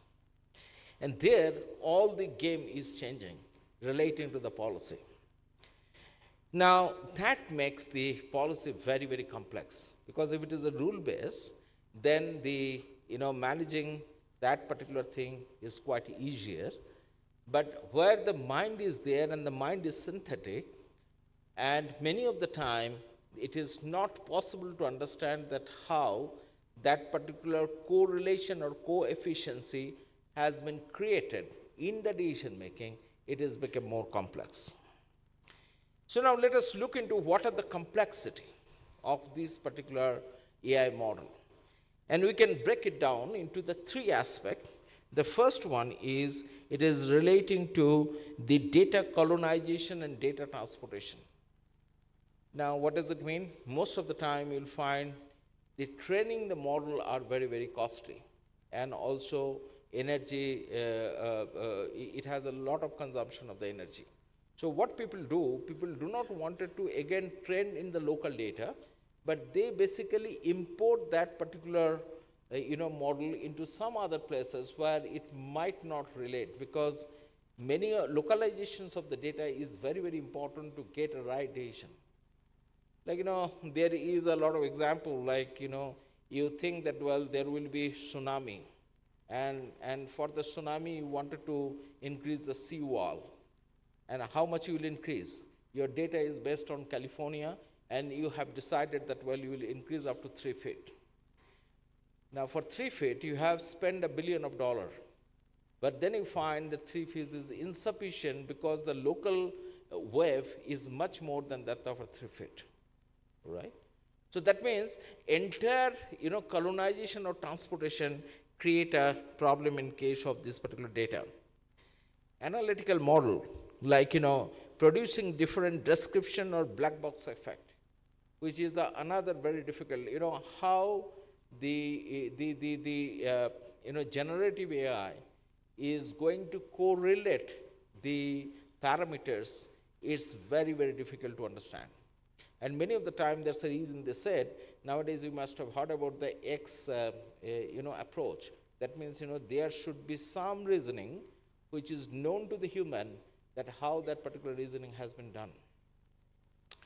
And then using prediction in a public good, it might have a financial implications, and if it is a rogue AI, then you don't know how to handle it, because there might be somebody who has taken the data, somebody has structured the data, somebody has put the analytics on that particular data, and then somebody has deployed that particular model.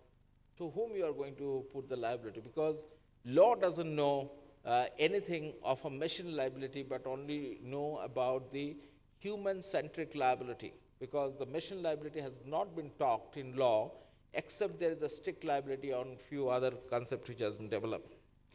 So friend, creating the policy around the AI is very difficult, and this is further difficult in case of the issues of the climate, because climate actually work in a multimodal. Like, the sensor, it can be the sensor data, it can be data in the social media, it can be data which has come from the geospatial data, it can be the satellite data, and then you put all these things combined together, and then you come into the analytics, and there the policy got challenged, that how in this particular complex data frame how we are going to bring the policy. So friend, what is the solution? Now, I believe we have yet to get into the final solution, but there is a couple of things which we need to work upon. The first one is policy relating to the global and local data. That means how we are going to use the data which has been colonized or transported, and how we are going to structure the local data for the purpose of the modeling. Second thing is that many of the time there is a need for infrastructure and the capacity building. It might happen that local capacity is very thin, or possibly the local data is very less, or we don't know how to collect the data and to structure the data to fit into the model. So capacity building is very, very important. And then you need to have equitable access, like data commons and local knowledge is very, very important. So I believe there cannot be a single policy point solution or the law point solution on this. We have to have, which I have told last, the points, the policy has to be work around that particular thing. So you have to have a single layer policy where it talks about the global and local data uses, and then after that you have to have a specific policies about the infrastructure, capacity building, equitable access, data common, and local knowledges. I believe you must have get the reference of DPDP Act. You might have seen the European Act. Basically, they talks about the two major things. One is the privacy of the data, and another thing they talks about, how you are going to, utilize that particular access to that particular data itself. But I think this particular domain is a very, very complex. I am working on this particular domain almost last 15 years, and I don't have an answer, and I think many, the academic or the thinkers do not have a clear answer that how it need to be structured. Thank you so much, sir, for sharing the platform. It's excellent to talk with all of you, and I'll be open for the question. Thank you.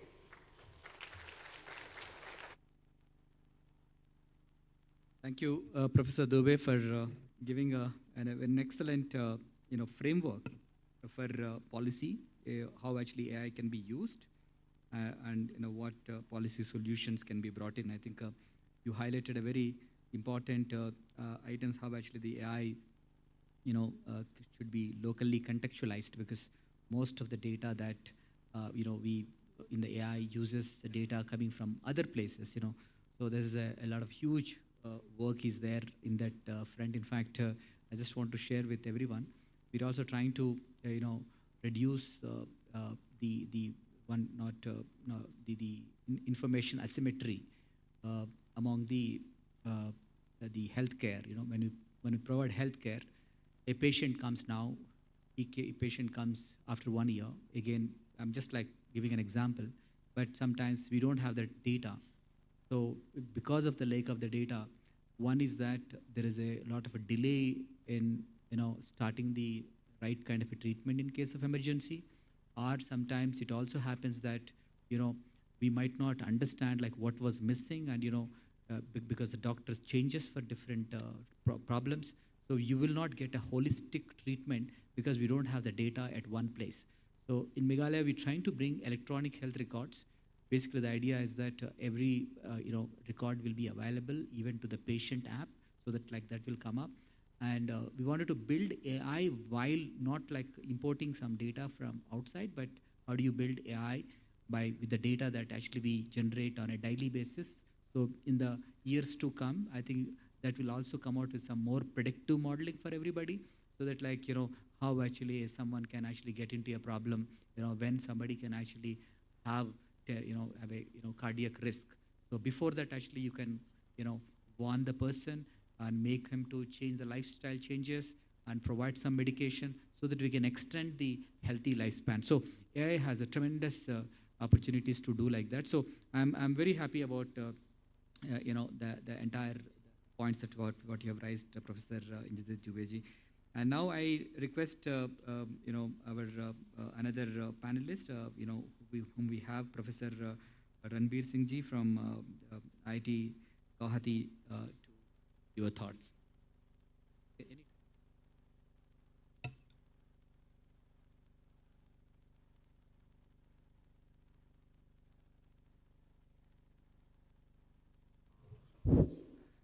Yeah, good afternoon, everyone.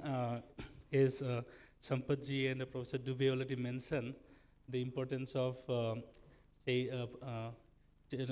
climate resilience, handling the climate resilience problem. So now, before we go to climate resilience, I was just wondering what is the, AI? How? So when I start my, machine learning research way back around 25 years, that time we were focusing on solving very limited, primitive problems like identifying apple and orange kind of problem. So right now, today we are talking about such kind of complex problems. So what I'm trying to say is that earlier we were kind of struggling with the technologies and the methodologies, how to solve the problem. But I think today we are not discussing about how to solve what is the technology, but we are talking about the kind of data. So here, most of the problem that we are trying to solve today is like the set of methodologies are kind of very common. We can use from one method from one application to another application and so on. But what is not there is the data. So here, most of the problem that we are trying to solve in a real world problem is about struggling with the data. So trying to connect with climate resilience from the AI perspective. So when I again try to understand what is this climate problem, again, it is not like one problem and one solution kind of thing. It relates to multiple issues. So Professor Dubey and Sampath ji has mentioned about, say, our weather forecasting, then water management, and so on. This is also there. So we have different aspects of problem. But if you look at again, it is deeply connected to society, right? Starting from something like urban planning. So when you create a village itself, so AI will probably assist us to solve a problem, but it will not kind of solve the problem. So you have to educate the people, right, for solving the problem. So it starts from the one level of the part is again how AI can be used for something like say village planning, urban planning, and so on, apart from the resource things. So here, when I again try to see, say, connecting with the people, again, we have to engage the community, right? There again, apart from all these predictive models, again, we also deeply need other problems, something like language technology. Like when I try to engage the people, community to participate in solving problem, they also should be able to communicate with the technology and others. So it's a kind of it's not a one problem and one solution. It is a collection of problem and the collection of solutions, and it has its own independent problem directions. So we have to see the entire thing as in a very holistic manner, and we have to. I think we should have a kind of a blueprint of what exactly we want to have. Something like, say, digital landscape of the digital landscape of entire, say, maybe geographical area. The digital information we should probably have, right? So, like in every, something like we are talking about deforestation, right? We have the technology to detect deforestation. We have, but what we don't have, so provided we have the data, right? Again, at the same time, we also need to educate the people, right? And those people may not be able to connect with the technology. So it's again, we also need to have a societal aspect into the picture. So likewise, we have a technology to kind of, say, do the water management. So all these things are there, but how do you, so it has to be something of the kind of collective effort in the connecting with the society. So my concern is, we have the technology, so we should have a systematic approach of aggregating the data and accumulating it. And then that means we should probably have a kind of information grid, geo information grid kind of things. So that will also give us the holistic picture of not only the environmental aspects, but also the societal aspects. Then again, today people are talking about, say, digital twins, where we can control and kind of, say, monitor things from a control room. That means, if you talk about technological things, if I want to monitor some critical asset, which could be a physical asset or some geographical asset, now we have the technology to create the digital twin for that asset, and we can all say, using the different sensor data and so on, we can continuously monitor the health of those assets. So all these things we can also look at for the kind of digital assets, for the critical critical resources to be looked at. But so what AI is going to assist, but what I think most important is to kind of, how do we learn to live with the nature, respect the nature. So if we continue deforestation and keep destroying the environment and other aspects, and what AI can do, right? AI can only provide this. So not only the technological aspects, but educational and other aspects also need to be taken care together. And in doing so, AI can also be used for different connecting with from the different perspective. So just one use case that I want to mention here is, so when we talk about climate resilience, we are looking about, say, rainfall, and then global warming and so on, right? But the Google Map, so there is a feature from something like optimized route. So recent articles, they have found out that by following the, base route in the Google Map, so we are able to kind of reduce the, carbon emission substantially. So at the scale of 6.7 metric tons of GHG and so on, that itself is a kind of indirect, solution to the problem, right? So now it is a multi-problem, multi-solution. It has to be looked at and taken care in the holistic manner and kind of in a collective manner. So looking from, so I think with this, but in doing so, technology is no more the problem today. Data and how do you systematically collect the data, aggregate the data, I think this is the one of the biggest challenges today. With this, I would like to take further questions. Thank you. Thank you, Mr. Singh, Professor Singh. So now we have our panelist, Professor Arun Manoharan. I would like to request him to briefly give his remarks for this topic. Thank you.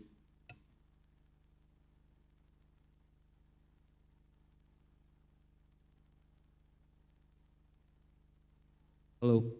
Yeah. Thank you, Mr. Sampat Kumar. Hello, everyone. Welcome to our panel. I'll make my initial comments brief because we have some questions for the panel.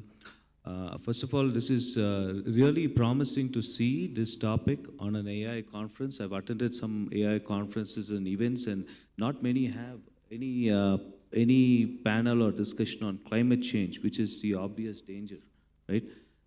Climate change, it is not in our hands. We really, you can use AI for everything except to change the weather. So what we can do is to understand and that we need to build in resilience.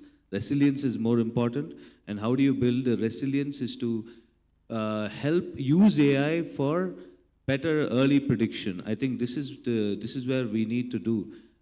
We can do a lot. I mean, I am in Boston, but I grew up in Chennai, so I'm actually currently in Chennai, and which is having heavy rains right now.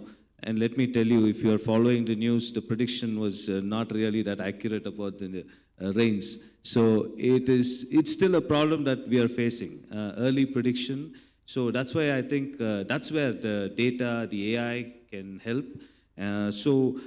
Also this whole, about 10 years back, there was this idea of this wicked problem. The term wicked problem became more prominent, and I think there is no more issue more crucial than this climate change, which is clearly a wicked problem. A wicked problem is one that you have no causes. You just don't know where it arose from, and it also spreads across boundaries.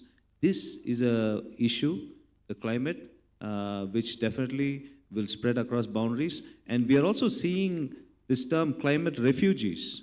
So we are seeing many people migrate, become refugees because of climate.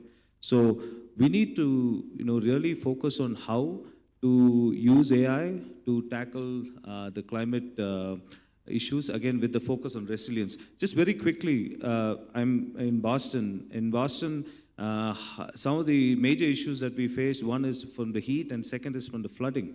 And so the city of Boston has made this a very important priority to use AI for better prediction models, and they also have a strategy, a climate resilience strategy. So that is something from a policy perspective. The Chief Minister gave a very good speech in the morning talking about policy, especially the water policy. But I think we should also have more action-oriented policies. And that's why I'm a big fan of strategic planning. So that's where I think strategy also should come in. We should think of AI in terms of the urban planning and infrastructure, find out zones. You can actually, with the data, with AI, you can actually go down to the micro level, looking at heat temperatures in regions, not just over a large region, but specific neighborhoods where the heat can go high. Because a city like Boston has 4 seasons, and so there are times when it can become really hot and times when it can become really cold. So that is something. And another point, I was here for the e-government conference, I think in 2019, and also for the leadership conference in leadership workshop in 2022. And I always enjoy the speech given by the Chief Minister. In the leadership workshop, he focused on the mindset of the administrator. And today, the many terms that he focused on, one was the ecosystem. And I think the ecosystem is so important because a change like this needs the government to actually make use of the ecosystem and try to build an environment where we can introduce AI successfully, right? And for example, you should also make use of the universities, the local universities. So that is one starting point. And then another is collaboration with the private sector, which we are seeing a lot. We are seeing a lot of private sector agencies come and display their innovative tools. So that is something that needs to be focused. So again, strategy, collaboration, ecosystem, and the focus on the resilience. So with this, I'll hand it over to Mr. Sampat Kumar. Thank you. Thank you, Professor. You very well said. I think you mentioned something about wicked problems. I think all of you are aware, wicked, hard, basically they're hard problems which do not have any ready-made solutions. Like, you know, like it's COVID.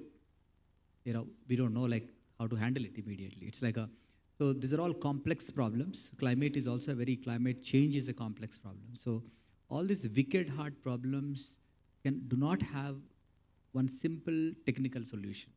So we require to learn a lot while actually, so that learning process is a very important thing so that learning we have to do with all the stakeholders, state actors, and and also the people, especially the citizens, who are closer to the problem.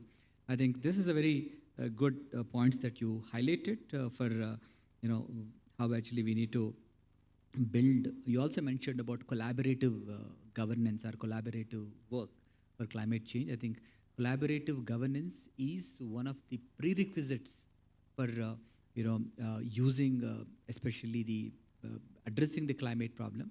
And when you are addressing AI can be a collaborator. I like what Professor Singh has mentioned. He said AI can only help; it cannot solve. So I think that's a very interesting quote that he mentioned. AI can collaborate. You can collaborate with AI to find solutions, but you need to apply. It's a human brain has to be there. The tacit knowledge. For example, the tacit knowledge when we talk about. The best example that the whole world can learn is from the indigenous, people of, those who are managing living root bridges. Imagine living root bridges. They have the tacit knowledge of weaving bridges, and they know like how to do it and what kind of a species actually. It's like an ecosystem, entire ecosystem. So that tacit knowledge also we have to capture into the AI. So I think that's very good points that have been mentioned by all the co-panelists. So I'll just like to each one I would like to ask one question. I think maybe that would be very helpful. So I'll start with Professor Dubey. That like what capacity? So not this one. While AI offers climate solutions, it also demands significant energy resources for data centers.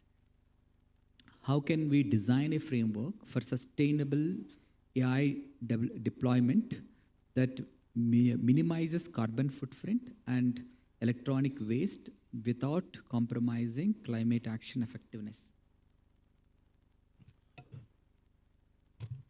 Thank you, sir. In fact, this is a dilemma now, right, which I was starting with. Will you use the AI to optimize, or the moment we are using more and more AI, either for optimizing or creating a predictive model, it has also become very demanding. Let me give you a few figures, and then maybe I'll go to the answer, and also looking into solution how it can be done. See, people say that if you give 20 prompt to a ChatGPT, it requires 500 liter of water to cool down the system.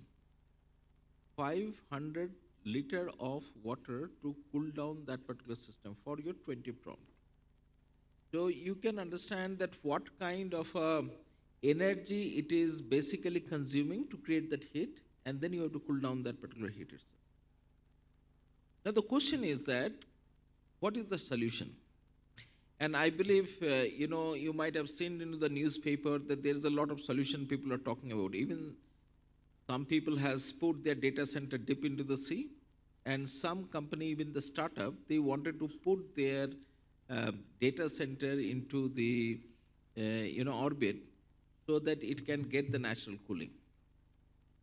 The optimum answer is that we have to find out the weather condition where this particular data center can work better, right? And be cost effective.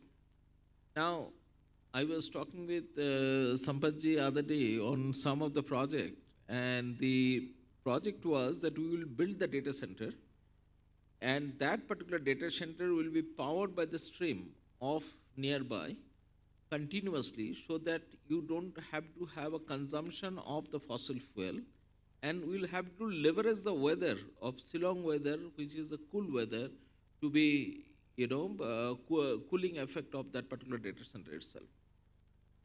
So now the question is that is the data centers or using of more and more AI will create a detriment to this?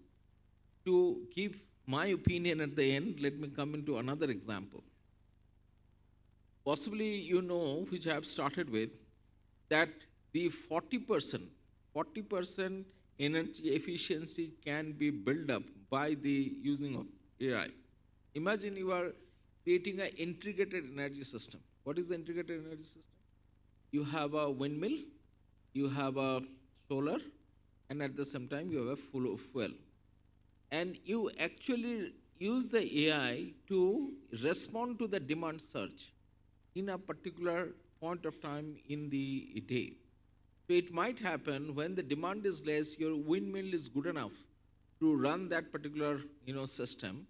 Then once you get the sunlight, it can be switched on to the sunlight. Maybe that time there is a wind is much lesser, or maybe when there is a surge, there can be automated fuel, or the fossil fuel, electricity can be produced into this thing. So it can be modeled like that, and this is possible by using the AI. But at the same time, as I was talking about, this might not be the case for all the places, because how the data center can be optimized depending on the weather condition, with the local condition. So what my suggestion is on this particular point, that you cannot have same kind of a technology all across the places, even for the data centers and data center schooling. So you need to localize the technology which can be suitable for that particular local area when you are talking about the cooling and consumption. And I'm happy to say that today that technology is available. So that means, whenever we are doing the policy level analysis, we need to focus more on this particular issue, that how we can bring the sustainability when you are deploying the data centers. Sir. Thank you, Professor. But this is very exciting, because as one opportunity, what we can see is that, in fact, Meghalaya can produce another 2,000 megawatts of power if we use the same, like we call PSPO, the same hydroelectricity in a very intelligent way, by combining with solar power and all that. So I think we definitely, these thoughts are very useful for the state to really explore how actually we can really build those data centers without actually causing a problem to the climate footprint. So now I would like to ask one question to our professor from IIT Guwahati. So this is a very interesting question, like how can we ensure that AI-driven climate solutions benefit marginalized communities, especially indigenous people and vulnerable populations in states like Meghalaya? What safeguards are necessary to prevent AI-driven climate policies from, exacerbating existing inequalities?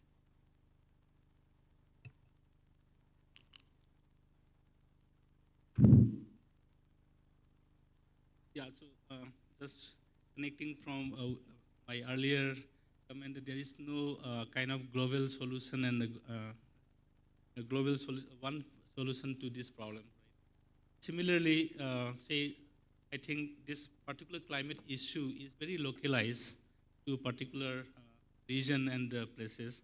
So a solution, so I cannot kind of impose a kind of global solution to a particular regional problem. So whatever solution that I have the global level, I have to kind of customize or adapt that solution to the local context. Then only I think it will be effective. Right? So we might have seen many other kind of community engagement solution to many such problems. For example, say nowadays people are using social media to identify, to solve the pothole problem in the street. So what they do is people report the problem to a central place and try to detect something like that. So what I'm trying to say is that it has to be there should be a community engagement to a problem.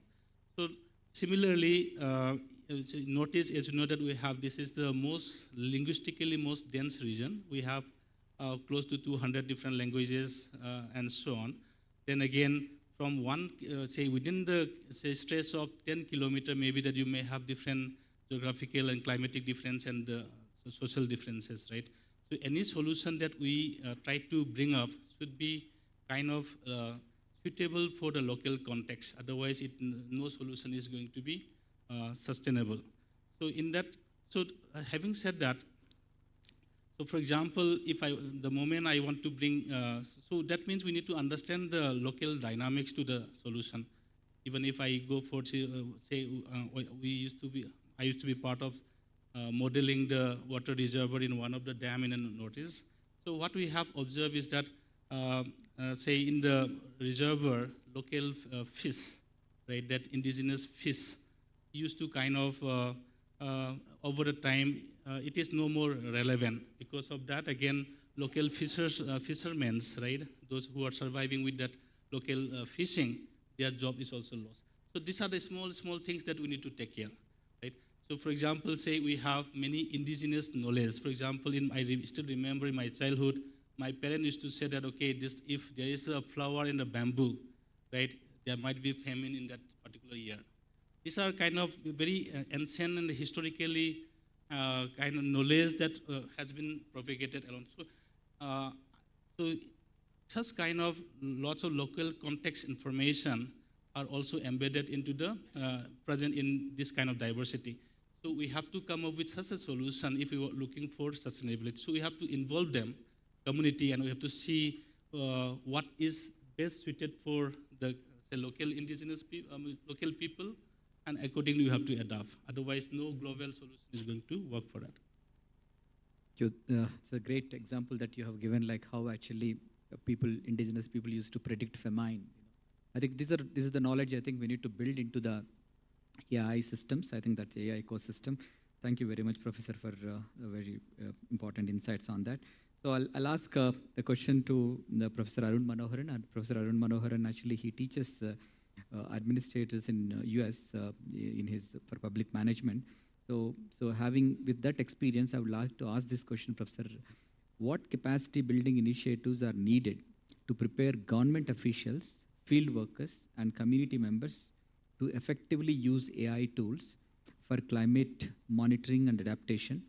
What are the skilling gaps that you see? Sure.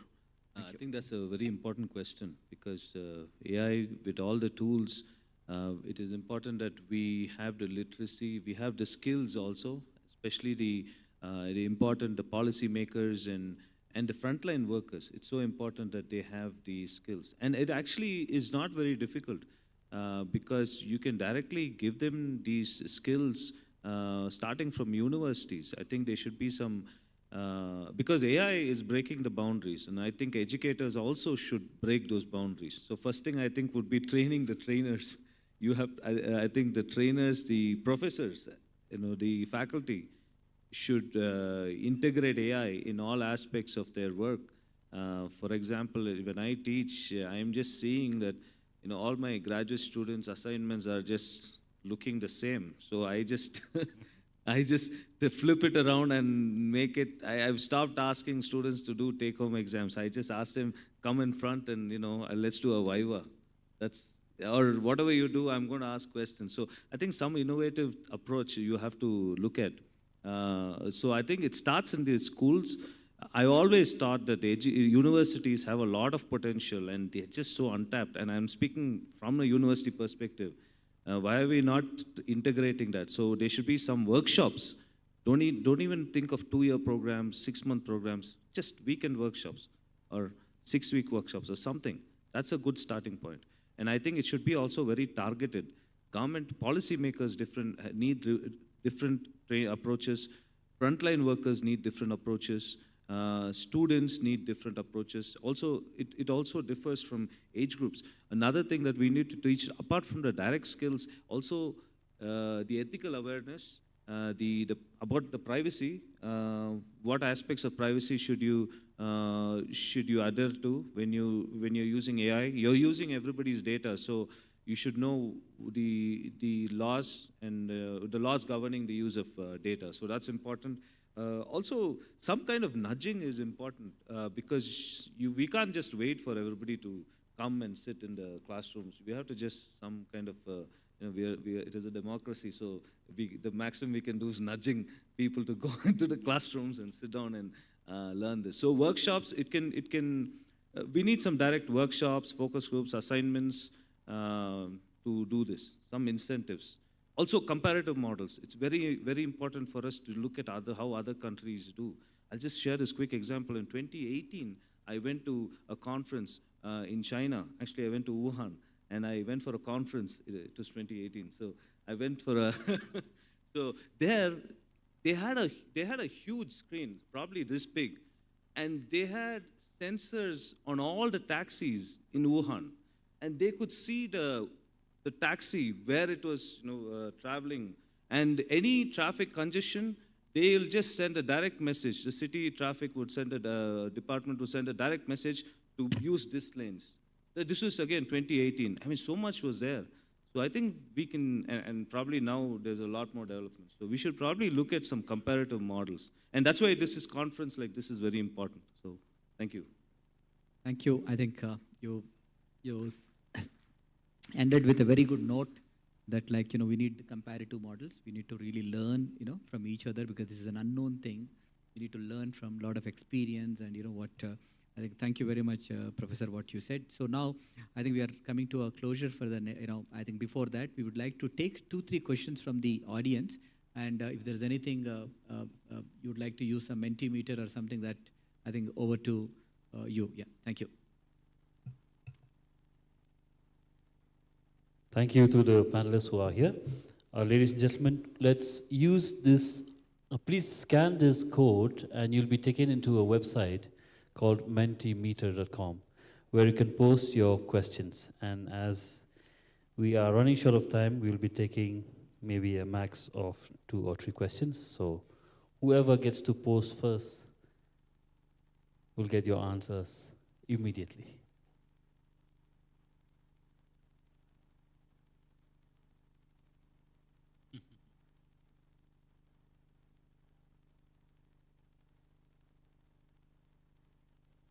And I'll leave it up to the panelists to decide which question to take. If you're not able to scan, you can always open your browser, join menti.com.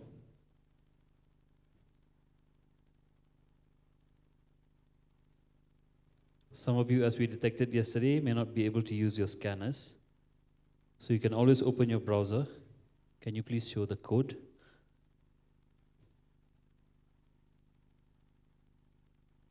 Please show the other code. Yeah, you can always open the browser and use the code. Go to menti.com and 5313315. I think we have the first question. This first question, can AI help identify which watersheds are at high risk for spring depletion within next 5 to 10 years to allow the administration to better allocate resources? Yes, it can be done.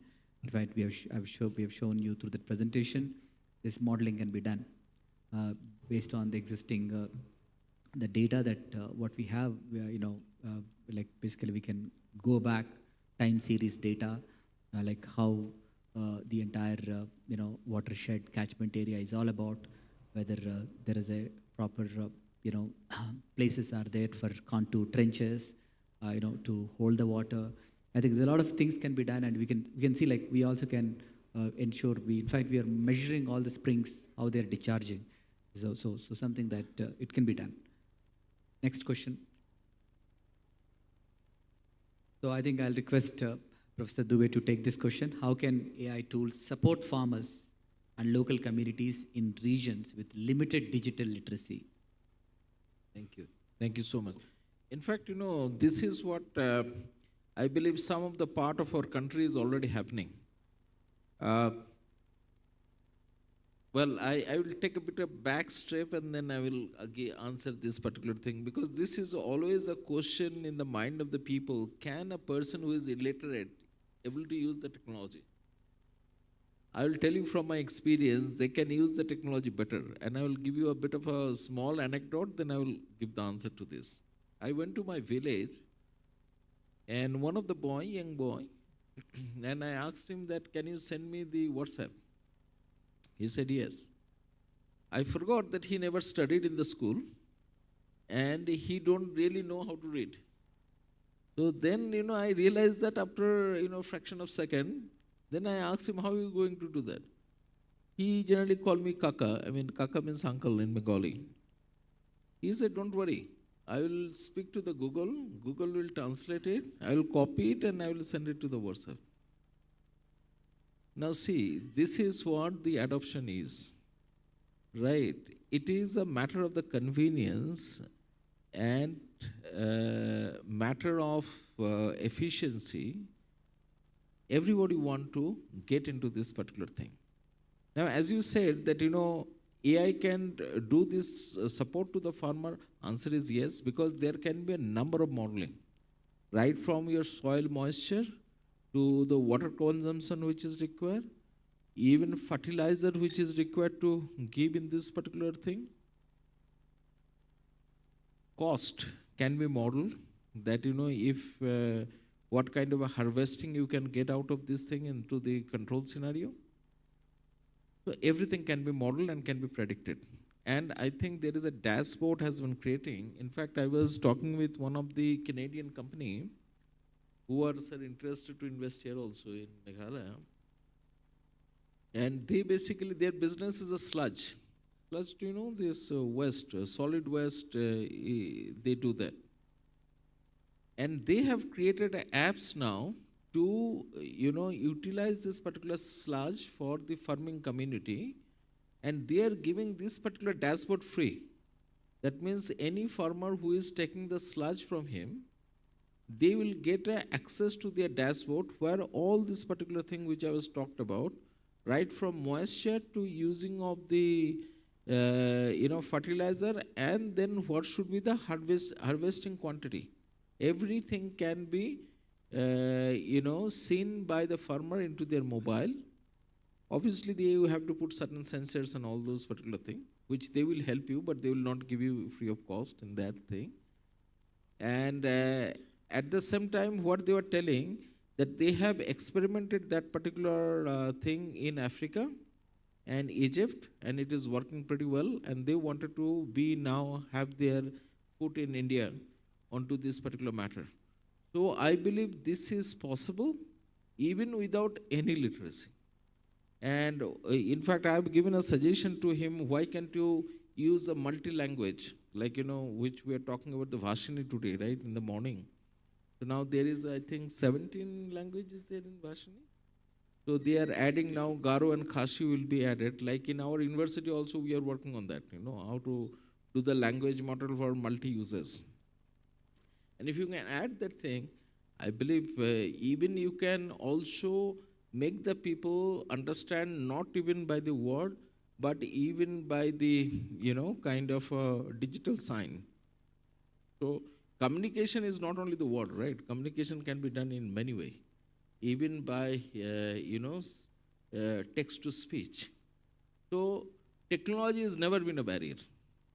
Okay, and it can be used and it can be helpful to any people. Sir. So very well articulated. I think this has been told. Well, I think now that we are running short of time, so we will not be taking any more questions because we have another panel waiting for. But I think, yeah. So we'd like to, I think we'd like to hear from Professor Arun quickly some comments. Very quick comment. Now, actually, about the watershed, both are very good questions. The watershed, it is possible, because there are so many sensors with the satellite, the ground center, with the sound center, which I heard, that you can actually sense the water, this flow of the stream, and then predict where the watershed loss would happen. And I believe there is something like cleaning of the waste in Lake Umiam that is happening. I think I read it sometime back. So that is one thing. And then for the literacy, something like kiosks or AI influencers would be very helpful. They can go in this, into the villages. And now I just want to say one more thing. It is so promising to see so many school students, college students. I strongly encourage you to do any project on AI. Just choose. There's so many topics today. There's so many kiosks. There's so many topics we're talking about. Try to choose any topic that you like that can integrate AI and do that project. Do it as part of your school curriculum or do it as a side. Try to speak to your teachers, policymakers. All this will be very helpful for your college admissions and also for you to be prepared for this next, the next era, right? You are going to be in the next era. Yeah, I think it is very important to do that. And thank you. I got a bit excited by Professor talk. I'll just try to give you one information. In fact, this particular watershed monitoring is already existing in the country. In the Ganga River Basin now, sir, we have put this particular, monitoring sensor in 1 kilometer each. So it get a huge amount of the data, even from the tributaries, that what is the water condition in that particular place with the level of flow of the water and even the water quality. So this is nothing new to the country now. Many of the countries it is offering, and I am also a part of the another basin, 6 after the Ganga basin, possibly that 6 basin has been notified. Again by the Jal Shakti have to have a same type of planning. So there also this will be put in. So country possibly we can have, after another 4 or 5 years, map that what is the water condition in the country in different tributaries. Thank you, sir. So much. And I think, Professor, would like to say a few comments on this? Okay, I think as Professor Dwivedi also already mentioned, technologies are already available. So applying application on the field is what is, this gap is what we have. For example, in my lab, for the last question, digital literacy, we have, if I have time, I should have shown some demo also. Like you can have a voice interactive session where with voice you can query the ask questions and ask for something like what is the mandi price and a climate and so on. So technologies are there, so we need to bridge the gap between technology and the user. That is what I think we have to push for. Thank you, thank you all the panelists, distinguished panelists. Like I think we really had a great session, I suppose, and I really learned from all of you, and also the very intelligent questions that have been put forward by the audiences. Other questions, we'll take a note of it, and we'll also actually document all the questions. Thank you so much, and I'll give it to the anchor. Thank you, sir. A round of applause for our panelists once again. And I would like to invite Sri Praveen Bakshi, Commissioner and Secretary, ITNC Department, Government of Meghalaya, to kindly come up on stage and felicitate Professor S. Ranbir Singh from IIT Guwahati.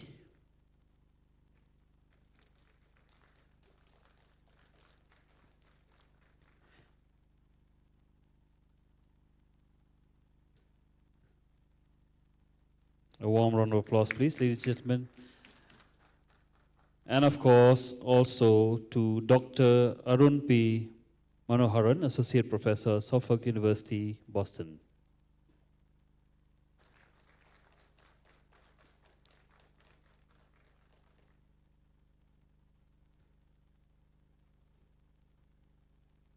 Thank you, sir, and thank you very much to all of our panelists for the first panel discussion, AI for CE towards climate change resilience. It was indeed encouraging to see 25 questions come up in a matter of hardly 2 minutes, sorry. So if you want your answers, please get their emails, their contact numbers, and then maybe you can send the questions directly to them. Dear friends, we have the second panel discussion, which is AI for citizens' empowerment towards effective governance for safer and equitable society. And immediately I would like to call up the session chair for this panel discussion. We have Shri K.S. Gopinath Narayan, Principal Secretary, IT Department, Government of Assam. Co-chairing the panel discussion will be Madam Agatha Sangma, Chairperson of the MSCPCR, or the Meghalaya States Commission for the Protection of Child Rights. We have the panelists, Sri Rajiv Saxena, CEO, Mystic AI. We have Dr. Lovnish Chanana, Asia Pacific Head of Government Affairs at SAP. And we have Dr. Parijat Upadhyay, Associate Professor, IIM Shillong. Ladies and gentlemen, a warm round of applause, please, for all of our panelists, our session chair, and our co-chair. This is the second panel discussion, AI for CE towards effective governance for safer and equitable society. We will be having the Mentimeter question once again, so I would request all of you to kindly participate in that once again.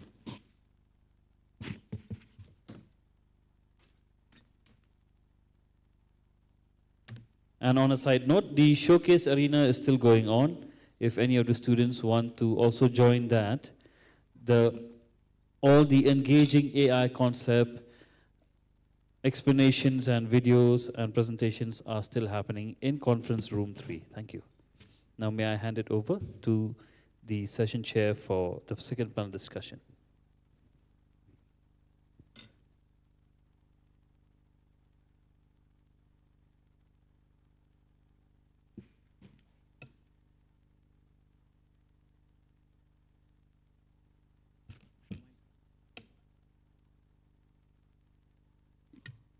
I think now it's on. Now we are on. Good afternoon to all. Welcome to panel 2. It is AI for citizen empowerment with some impact also on the effective governance part and the empowerment of the people, of the citizens. So our theme today is people and progress. But my objective and the objective of this panel would be to go beyond what almost appears to be a hype, though frankly AI is not a hype, take it from me, and see what we need to do so that the machinery of governance itself undergoes a change and we are able to have a safer, more equitable, and a prosperous society too. If you can just turn this slide on, the next slide please, because we have only one slide. Well, somebody once said a picture is worth 1,000 words, and frankly this is then worth 3.594. This is 3,594 words. I spent about 4 hours interacting with 2 of the most intelligent people out there, which of course is Gemini's 3.0 Pro, one of the fantastic models, hats off to. And of course, ChatGPT 5.1 in thinking mode. So 4 hours of interaction with the model, putting out my ideas of thinking about AI, working with data for almost 30 years now. I remember working on data for the first time in 1990s. First job, looking at data. All throughout, you work with data visualization. 2014, you take a 9-week AI and ML course, and then you're astounded by how AI and large language models have changed everything. So when I was thinking about all of this, interacting with these 2 geniuses, or a pack of genius, if that's the right word for it, and you come up with a document. You can interact with it, you can ideate with it. That's the world we're living now. So you get a 3,594 word document. So what do? You just heard that you have Gemini's, what do you call it? The Nano Banana Pro. How many of you have tried it? I'm disappointed. I mean, it's one of the most amazing things out there. Be very creative with it. So you give it a document and say, can you make an infographic which makes this document understand? And when I looked at this document, single slide, yeah, I understand it. And frankly, if you spend some time looking at this single slide, and go through the arguments, the way it is presented, it at least brings you to the point of what I am thinking. But I realize what I am thinking is not going to be very important now.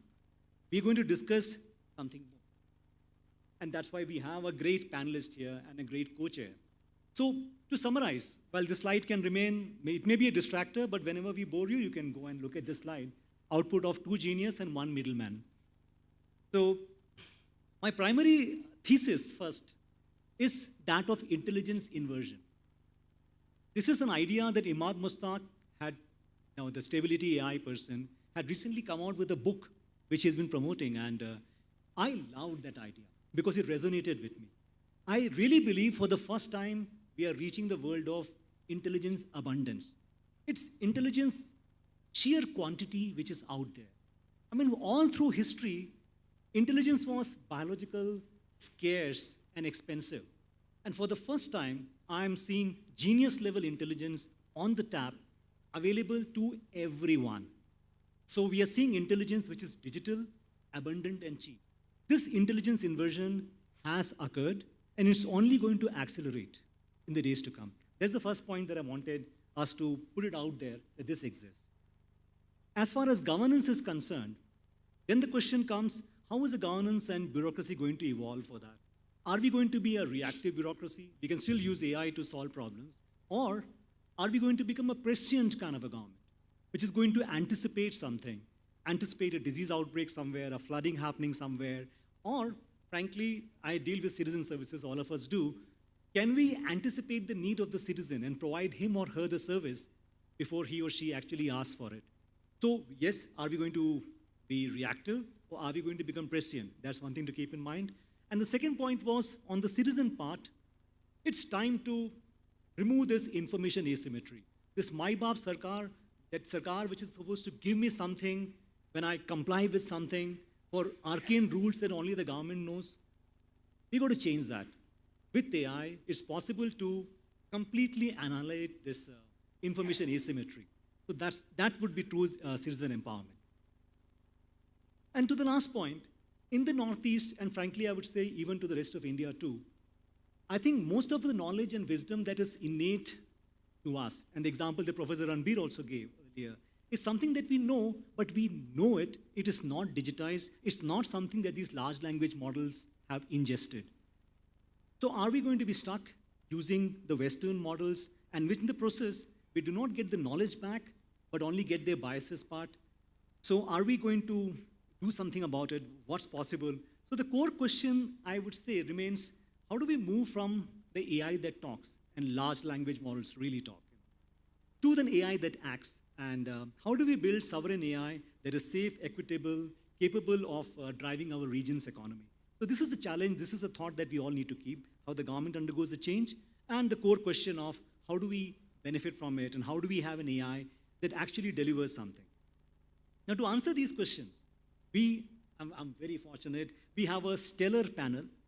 Shri Rajiv Saxena from Mystic AI. Look at his profile, amazing. He went to a great college, IIT Kanpur. So did I. Yeah. So he's representing the product and the innovative layer part. Great to have him here. Thank you, Rajiv. Then we had Dr. Lovelees Chahana from SAP, and his profile, his profile is really truly outstanding. He's here for his policy and the government and industry partnership. He's done a lot on that. His interactions with the world governments, with ASEAN, with Europe has been amazing. So your perspective on the policy part and advisory would be extremely valuable. And Dr. Parijat Upadhyay from IIM Shillong. He is representing the academic and the research perspective, something which you really want because we really need to think something different. However, technology without values is dangerous. To ensure that we keep the human element at the center, I'm so honored, ma'am, to co-chair the session with Ms. Agatha Sangma, ma'am. As the chairperson of the Meghalaya State Commission for the Protection of Child Rights and a former union minister, ma'am, she brings a critical lens of equity, safety, and inclusion. So, ma'am, the floor is all yours for your opening. After that, we ask the question. Ma'am.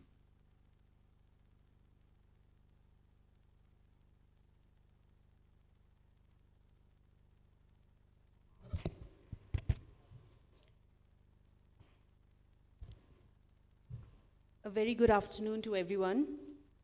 I'm a bit overwhelmed, to be very honest, because I'm amongst such distinguished panelists and distinguished people who know so much about AI.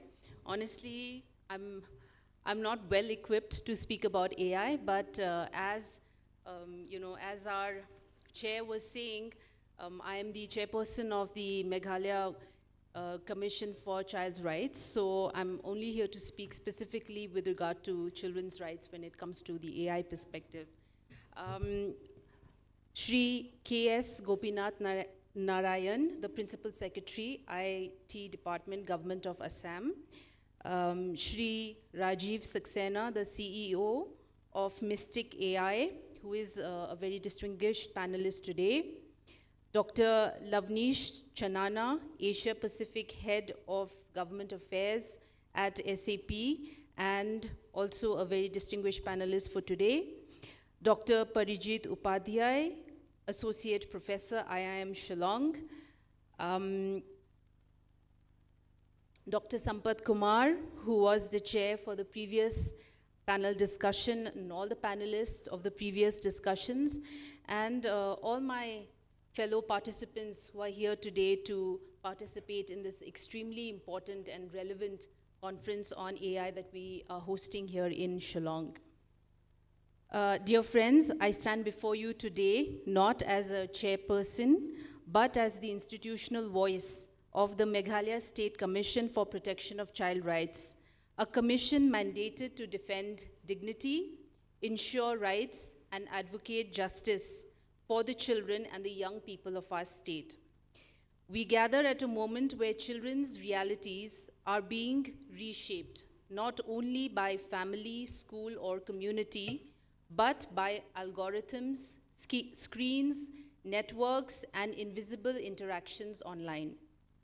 Artificial intelligence, social media platforms, online gaming worlds, immersive digital spaces, these influence learning, identity, relationships, opportunities, and risks. In such times, the duty of our commission grows. For where the children evolve, protection must also evolve alongside it. Meghalaya has previously affirmed that rights are lived and not just symbolic. The Meghalaya Rights to Public Service Acts of 2020 is one such assertion, that citizens deserve services delivered fairly and on time. Today, the digital space demands the same: clarity, enforceability, and accountability. The Meghalaya State Commission for Protection of Child Rights exists to ensure that where new forms of harms emerge, new forms of protection must also follow. Digital risks are real and they are growing. Across the world, child-facing platforms like Roblox have reported tens of thousands of online exploitation incidents annually, including grooming, coercion, and abuse through chat systems and virtual environments. Multiple countries have filed legal actions against such platforms. India, too, is witnessing alarming trends in the digital sphere. Circulation of explicit material involving minors, cyberbullying, morphing and deepfake targeting children and girls, grooming through online gaming apps and messaging platforms. Very recently, you must have heard of one of our very popular Bollywood actors, Akshay Kumar, and he had revealed that on one of those interactive gaming sites, his daughter, while interacting in these gaming sites, was asked for her nude pictures. So these are real threats happening to people we consider influential, but in the digital space, everybody is equally vulnerable. Online pornography affecting minors' development. The civil society leaders in Meghalaya have publicly raised concerns about rising exposure of minors to harmful content online, confirming that the threat is present here among our children in our communities. The greatest danger is the invisibility. The wound is digital, but the trauma is human. Research affirms that what we see on ground is actually real. Studies on privacy behavior and digital psychology reveal that citizens often believe they are safe even when exposed, and accept digital risks without understanding consequences. Scholarship on AI-led innovation warns that progress in technology outpaces governance, meaning institutions must rethink capacity, culture, and accountability. Research on AI and citizen empowerment shows benefits can be transformative, but only when the ethical safeguard exists. All these insights confirm one truth: Meghalaya cannot afford to react. It must anticipate. And as a commission mandated to protect rights, we must be early advocates, not late respondents. Meghalaya's efforts are visible, but they must also deepen. Our state has taken strong preliminary steps, some of which are distribution of about 6,600 smartphones to the Anganwadi workers, digitizing maternal and child welfare, launch of the Early Childhood Development Mission, an integrated framework for nutrition, learning, and well-being, establishment of a cybercrime police station, creation of a dedicated SP for cybercrime post, and operation of a 24/7 cyber helpline 1930. Increase digital education infrastructure, including new computer labs and school modernization efforts. The Mission Vatsalya, an integrated child protection and welfare scheme that secures a healthy and a happy childhood for every child in India, focusing on rehabilitation and non-institutional care for children, is in different circumstances or conflict or in conflict with law. These are initiatives. These initiatives reflect intent, but intent alone is not protection. Institutional safeguards must catch up with operational delivery. As chairperson of MSCPCR, I would like to focus on the key areas when it comes to the digital sphere. Number one, rights online should equal to rights offline. A child harmed online is still a child harmed. Cyber harassment, bullying, coercion, and abuse should be recognized legally, reported easily, investigated competently, adjudicated sensitively. Digital forensic capability should be strengthened because evidence today lies not in footprints but in the data trails. Number two, AI should not become a tool of oppression. Deepfakes, morphed images, synthetic voices, these have already been used in India to humiliate young girls. Meghalaya should advocate for explicit recognition of AI-driven offenses, penalties for synthetic harassment, evidentiary standards for manipulated data, and children should not be forced to defend their innocence against fabricated digital harm. Number three, prevention must begin before the harm occurs. Digital safety and consent education should become core instruments in schools. Parents must be empowered to have conversations without fear or shame, to recognize behavioral changes, and to support disclosure. The Commission stands ready to assist through awareness campaigns, guidance, cells, and child-friendly material. Number four, platforms must not profit without protecting. We must demand age verification, default privacy settings for minors, transparent moderation practices, rapid takedown of harmful content. Corporate sophistication in profit extraction must be matched by sophistication in child protection. Privacy and data protection must be treated as rights. The research is clear. Citizens underestimate digital risk. Therefore, protection should not depend solely on awareness, but on policy, principle, and enforcement. Personal data, especially of children, should be collected minimally, stored securely, used responsibly, and deleted when no longer needed. Digital literacy should be a public good. Education should not stop at device access. It should include safety, emotional resilience, ethical behavior, discernment, civic responsibility. Only an informed population can prevent digital harm. Lastly, as mentioned earlier by Dr. Anup, he was talking about how children are using ChatGPT to sort of do their homeworks very often these days, and therefore most of the homeworks look very similar. So this is something that has become a concern that we also raised in the Commission. And the research says that children who use ChatGPT to do their homeworks, they are basically going through a phenomena called cognitive debt, where they, as soon as they write something, they immediately actually forget what they have written. So the application of the mind is very less. So I guess one of my fears would be that as AI is developing very, very fast, the brain of the children using the AI should not be declining. So that's one point. So in conclusion, I would like to say that Meghalaya should aim to lead not merely in adoption of technology but in defense of humanity. The MSc PCR stands ready to act, advise, collaborate, and campaign, but protection is a shared responsibility. Technology may be global, but its consequences are local, personal, and intimate.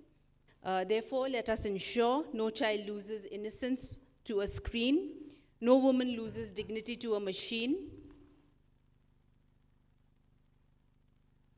Sorry. Yeah, and that's my conclusion. Thank you.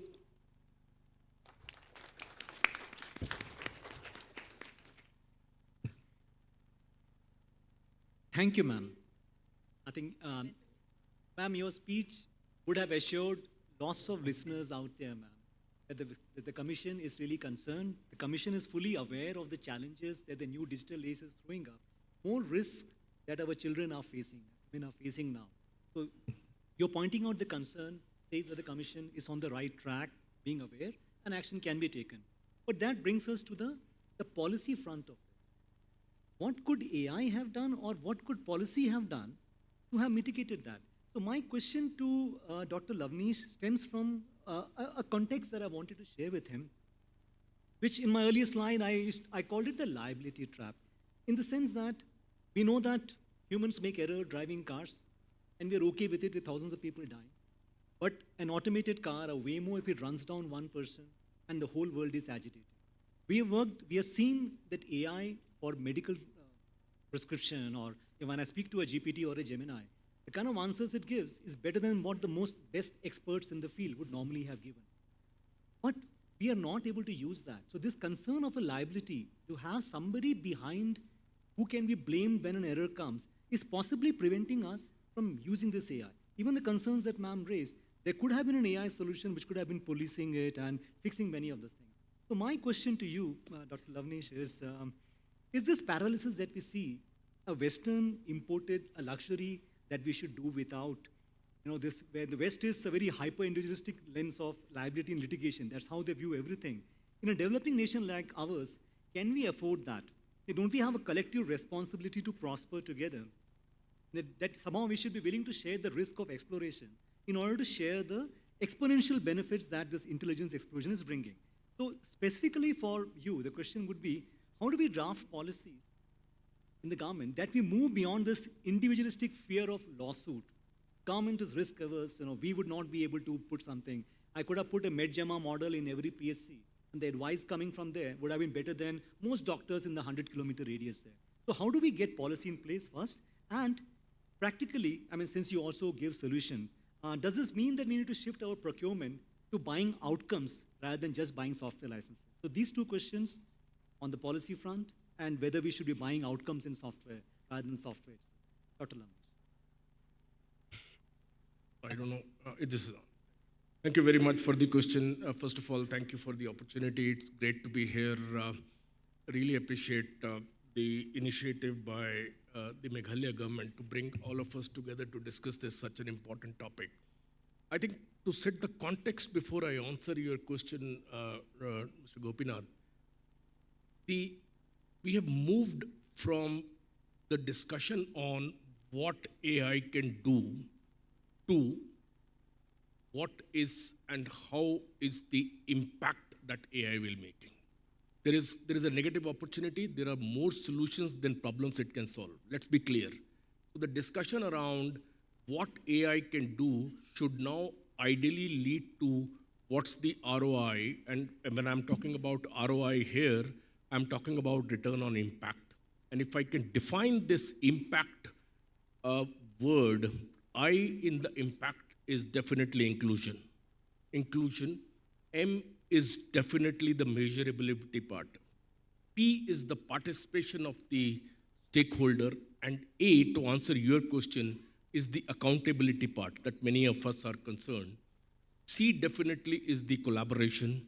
And T, again linked to what you raised, is the trust.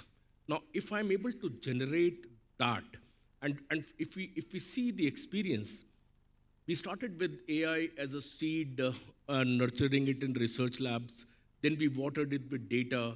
We have come to a stage where we have saplings now with chatbots, with FAQs, with automated answering, but still at the edge. And gradually this is growing into a very resilient tree, which is getting embedded into everything. Now, when I talk about governance in public finance management or policy formulation or fraud detection anomalies and whatnot, we are actually getting to that stage. So then what it means is the next probably point that all of us need to answer is not the why and what. The answer is how. How do we do that so that one, it actually results in adoption, it results in responsible adoption, and it also results in the impact that each one of us is looking at it from our unique eye. And from that perspective, since I'm in Meghalaya, I would like to give a consolidated policy recommendation called Meghalaya only. So what am I saying when I'm saying Meghalaya? By M, I'm definitely saying let's modernize the data, our data strategy, because you cannot grow roses in a rocky soil. Your AI is as good as your data. We have done fantastically well in creating digital data as a part of journey so far in the digital India. As we move to the digitally intelligent India, the unification and the integration across the different silos of data that we created, that's one. Second, how will I trust this is the second is after the M is E, that is I can embed data, AI in my workflow. And that will lead to the cultural inclusion, that will lead to the cultural infusion, that will lead to the, pull from all parts into this when I embed AI into workflow without treating AI outside in, rather I treat AI inside out. That's second. Now in third, which is G in Meghalaya, is how do I guard my sovereignty? And that's where you will hear huge initiatives coming up, at least on the infrastructure, like what we are talking about in terms of sovereignty of cloud solutions, in terms of ensuring the control, in terms of ensuring the data sovereignty, in terms of ensuring the legal sovereignty, operational sovereignty, and the technical sovereignty. That gives the confidence that we are adding. The H in Meghalaya is a horizontal AI strategy. The days of AI being treated as a vertical are over before we could see this sapling. It's a horizontal now. The sectoral policies, the sectoral requirements actually now need to get aligned in terms of the autonomous cars example that you gave, the Motor Vehicle Act and others probably need to be looked at. A is, to me, is acceleration of skilling. And mind you, when I talk about skilling, when skilling for AI and AI for skilling, both complement each other. And that's where we come. One thing that we missed probably achieving great things in our digital journey so far is this L. That is, we could not leverage and replicate the initiatives. That is, learning from each other, from one state to the other, from one department to the other, from one individual to the other. I think now is the strategy that we can do, and some part of it you saw in the presentation. And the next A is ensuring the architecture openness. That's the key part. And I think we need to move, that is on the why, it needs to yield public value. It needs to yield public value. Let's move from the number of pilots as the KPI or a KRA or the number as the measure to what is the value it generated. What's the value? Outcome-based orientation, if we don't achieve now, it will be. And finally on A, the agile governance, because the way things are actually technology are evolving, the responsible AI, the ethical AI, and if the industry experience is any indication, there are two larger learnings that we have for the purpose of ensuring what's in it for me from a trust and from from a compliance perspective for an individual in terms of adoption. One, the ROI of AI seems to be nonlinear. The initial pilots, initial saplings seem to be underwhelming, but the later returns are exponential. So that's where we will need to see. Second, that's one learning. Second, the responsibility, trust, ethics part probably is addressable best at the AI factory stage.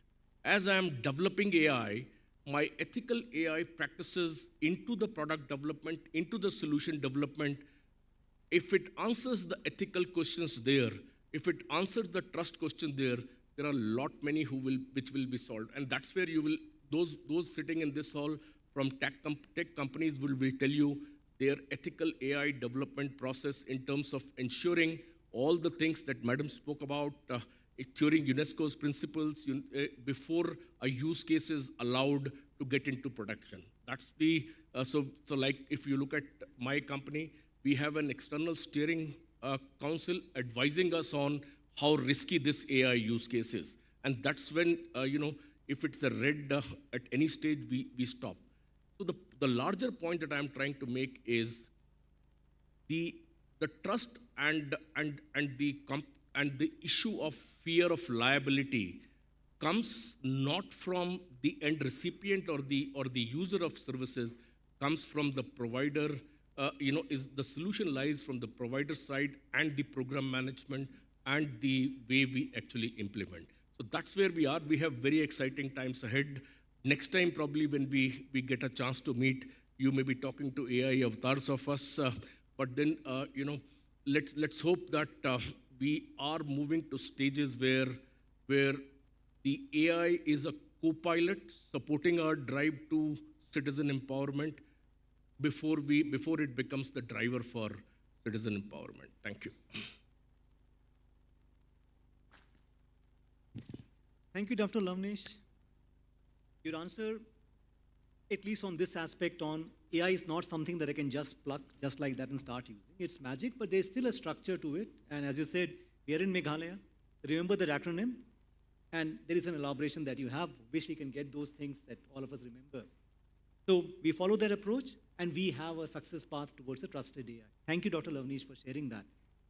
I will still have the questions whose answer I don't have. Dr. Lavnesh, you wanted to leave at around 4:30. Yes. I would Thank suggest you so much. the flight. Thank you so much for having me. My apologies, I have a flight. Thank you so much. Thank you, Dr.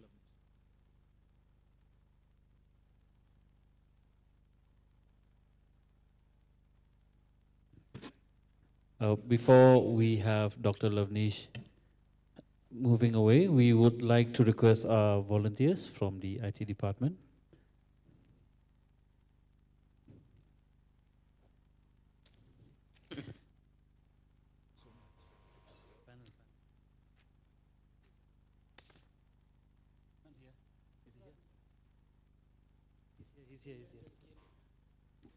And may I request Shri Praveen Bakshi, the Commissioner Secretary, IT&C Department, to kindly felicitate Dr. Lavnesh Chanana, Asia Pacific Head of Government Affairs at SAP.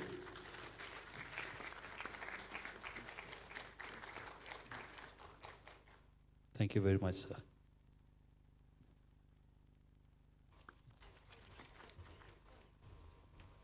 My apologies, I had to rush. So this kind of.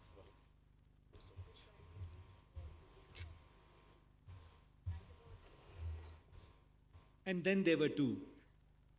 So the panel continues. We still have two very intelligent and very highly qualified people to answer our questions.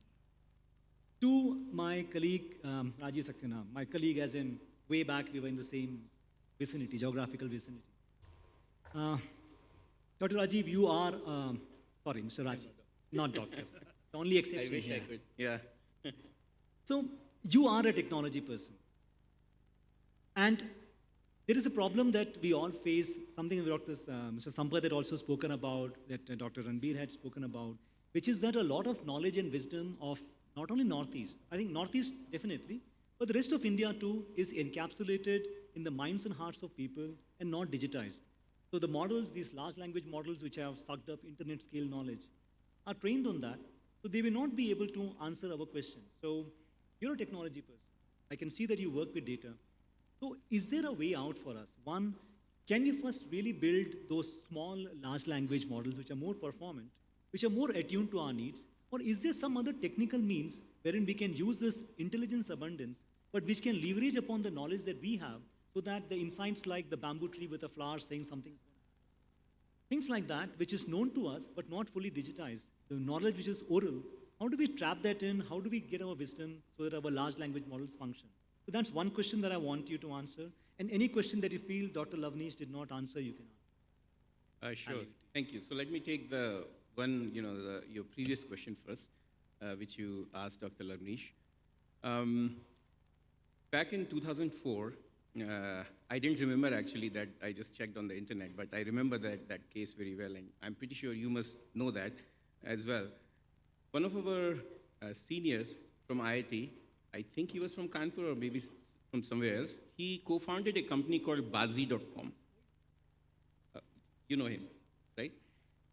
So he was your batchmate? I didn't know that, so I just said he was my senior.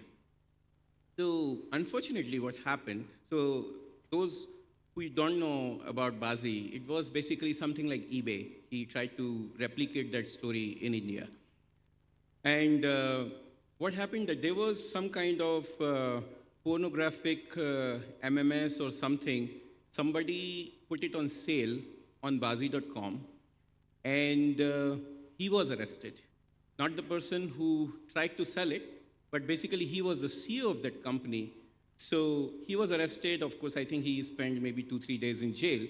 But the message was that if you want to do some kind of business in India, if you want to co-found that kind of company, you have to be extra careful. People would not be encouraged to do that kind of business in India. Now, in 2025, I think we have come a long way. We have very many practical policies in place. So when you ask that question, sir, I just wanted to say one thing, that whatever policies we make, whatever policies we formulate, I think one very important aspect should be practicality. That whatever we do, it should be practical in nature. And nowadays, if you try to, upload any content on YouTube, forget about the, objectionable content. Any content you copied from somewhere and you try to upload, YouTube has become so smart that it will not let you do that. Hackers have found the ways. I mean, you will see that sometimes they split the screen to 4 or whatever, and they still, I'm pretty sure YouTube will figure that out as well at some point of time. Now, what I'm saying is, as long as the intent is there, as long as YouTube has the intent to stop, to put a check on these kind of users, we should be happy. Government should be happy. So that is one, quick comment I just want to make. Now, sir, on the next part, you talked about small language models, large language models, and I was actually very pleasantly surprised to hear RAG term from sir. We were just having, quick conversation. So first thing is to answer that question, yes, it is possible to have small language models, and in fact, as an individual, I suggest that I think that should be the path to go. I'll give you a few examples. I'm a storyteller, so I try to, bring some kind of examples from our general usage patterns. Think about Google. Would you like to, or would you dare to recreate Google? I would say one would be really stupid if they say that, yeah, I want to create another Google. Yeah, if you have like billions of dollars, maybe you can do that. If you have to make some business sense, probably it's not a very good approach. Now think about ChatGPT. Can you recreate that? I think we have, pretty behind in that game. So there is a smarter way to use the ChatGPT, the knowledge, the infrastructure from ChatGPT type of LLMs, and bring it to India, bring it to our world, bring it to our citizens in a much more smarter way. So what those ways could be? There are 2-3 technologies, and I don't want to go into technologies too much here, but one is SLMs, small language models. Those models are purpose-built, so you can have some models which are focusing only on the agricultural, for example, related databases. There could be some examples which are just related to some of the, for example, healthcare databases pertaining to India or pertaining to Meghalaya. And so that is one technology. We can definitely go for that. And I would say that would be a very smart way to do that, rather than building another ChatGPT here. Now, of course, large language models also have their space in India. For example, I think Bhashini has done a tremendous job in that area. Because see, some of the things, what we have to do, like we have to fill the gaps. Some of the things which will never be addressed by the international bodies or international companies, those are the things which we should focus on. And Bhashini has done a great job in that area as well.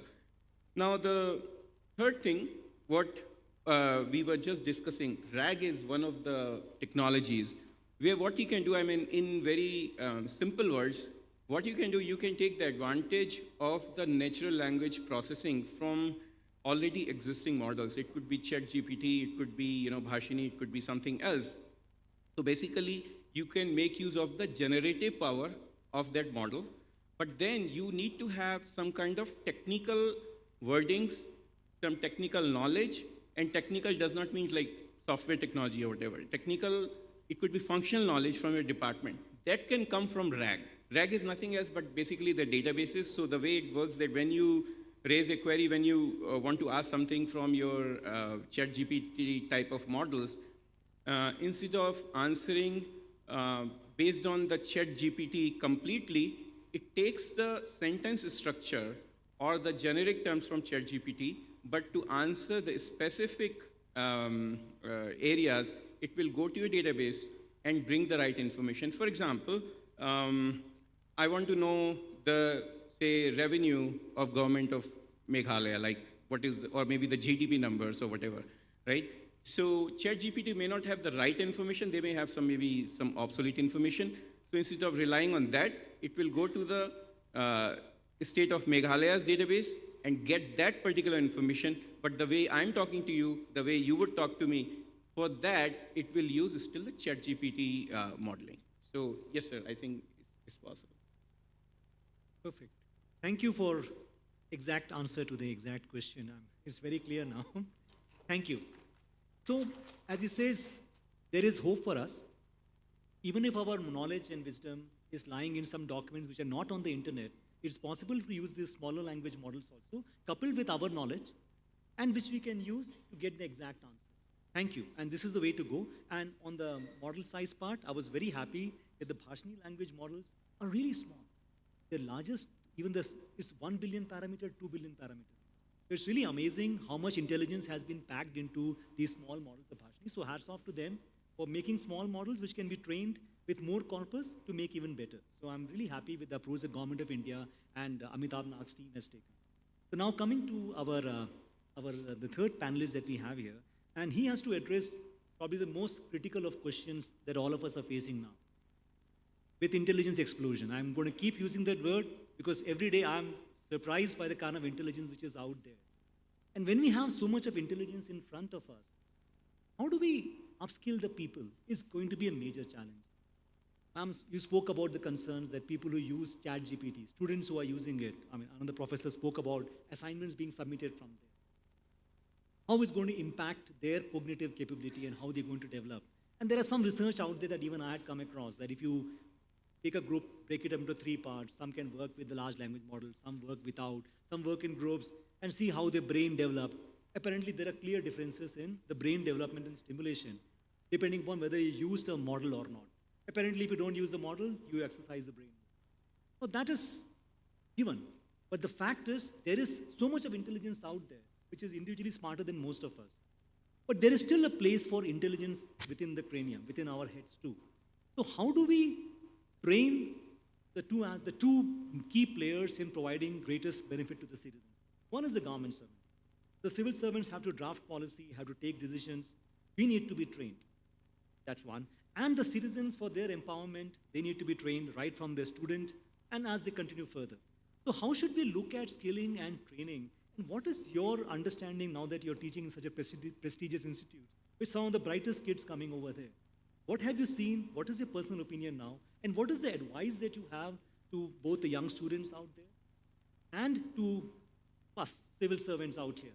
How do we skill ourselves? How would you advise us? Okay. So thank you for that question, actually.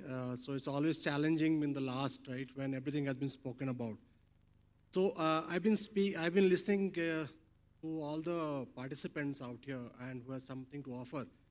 And if I can derive one-liner from what has been deliberated, is that it seems, again I repeat, and I emphasize on that word, it seems that AI is a panacea, right? So anything that you talk about, right? So health, yeah, there's AI. There is AI. Tourism, yes, there is AI, right? So no harm in doing that. And even when we interact for executive program, training program, and couple of months back, we trained a group of 25 secretary level officers coming all the way from Delhi, right? And they also had this kind of question that how do you actually cope up with this kind of technological advancement? Now, clearly, what we need to identify is that if you go by the international reports as of now, right, even though no matter with all due regards with SAPs and McKinseys and Microsofts and Oracles and blah, blah, blah, right, till date, what has been a validated report is there is only 30% clear productivity increase. I repeat, 30% productivity increase, and that productivity increase is because of it can take care of your repetitive jobs, right? Now, having said that, now if you are having access to Copilot, somebody is having access to Gemini, somebody is having access to some other things, Perplexity or whatever, right? I can fairly draw an inference which sometimes back, a very well-known editor of Harvard Business Review, he made when IT was at its pinnacle and the demand was its heightened, right, that IT doesn't matter. So I thought of making this audacious kind of a comment that AI doesn't matter, right? Why AI doesn't matter? Because everybody is having access to it, and the question is, AI will only continue to matter when you actually figure out the vertical movement, not the horizontal movement. So what I mean by that is that if everybody is having access to some ChatGPTs and OpenAIs and Copilots and all, everybody is smart enough. Everybody is smart enough. If you can come up with an infographic, so can Perplexity can come up with an infographic, so can ChatGPT can come up with an infographic. What's so great in it? So just to schedule your emails, just to schedule your meetings, is that the only thing that you are looking at AI? Right? That's a big question, right?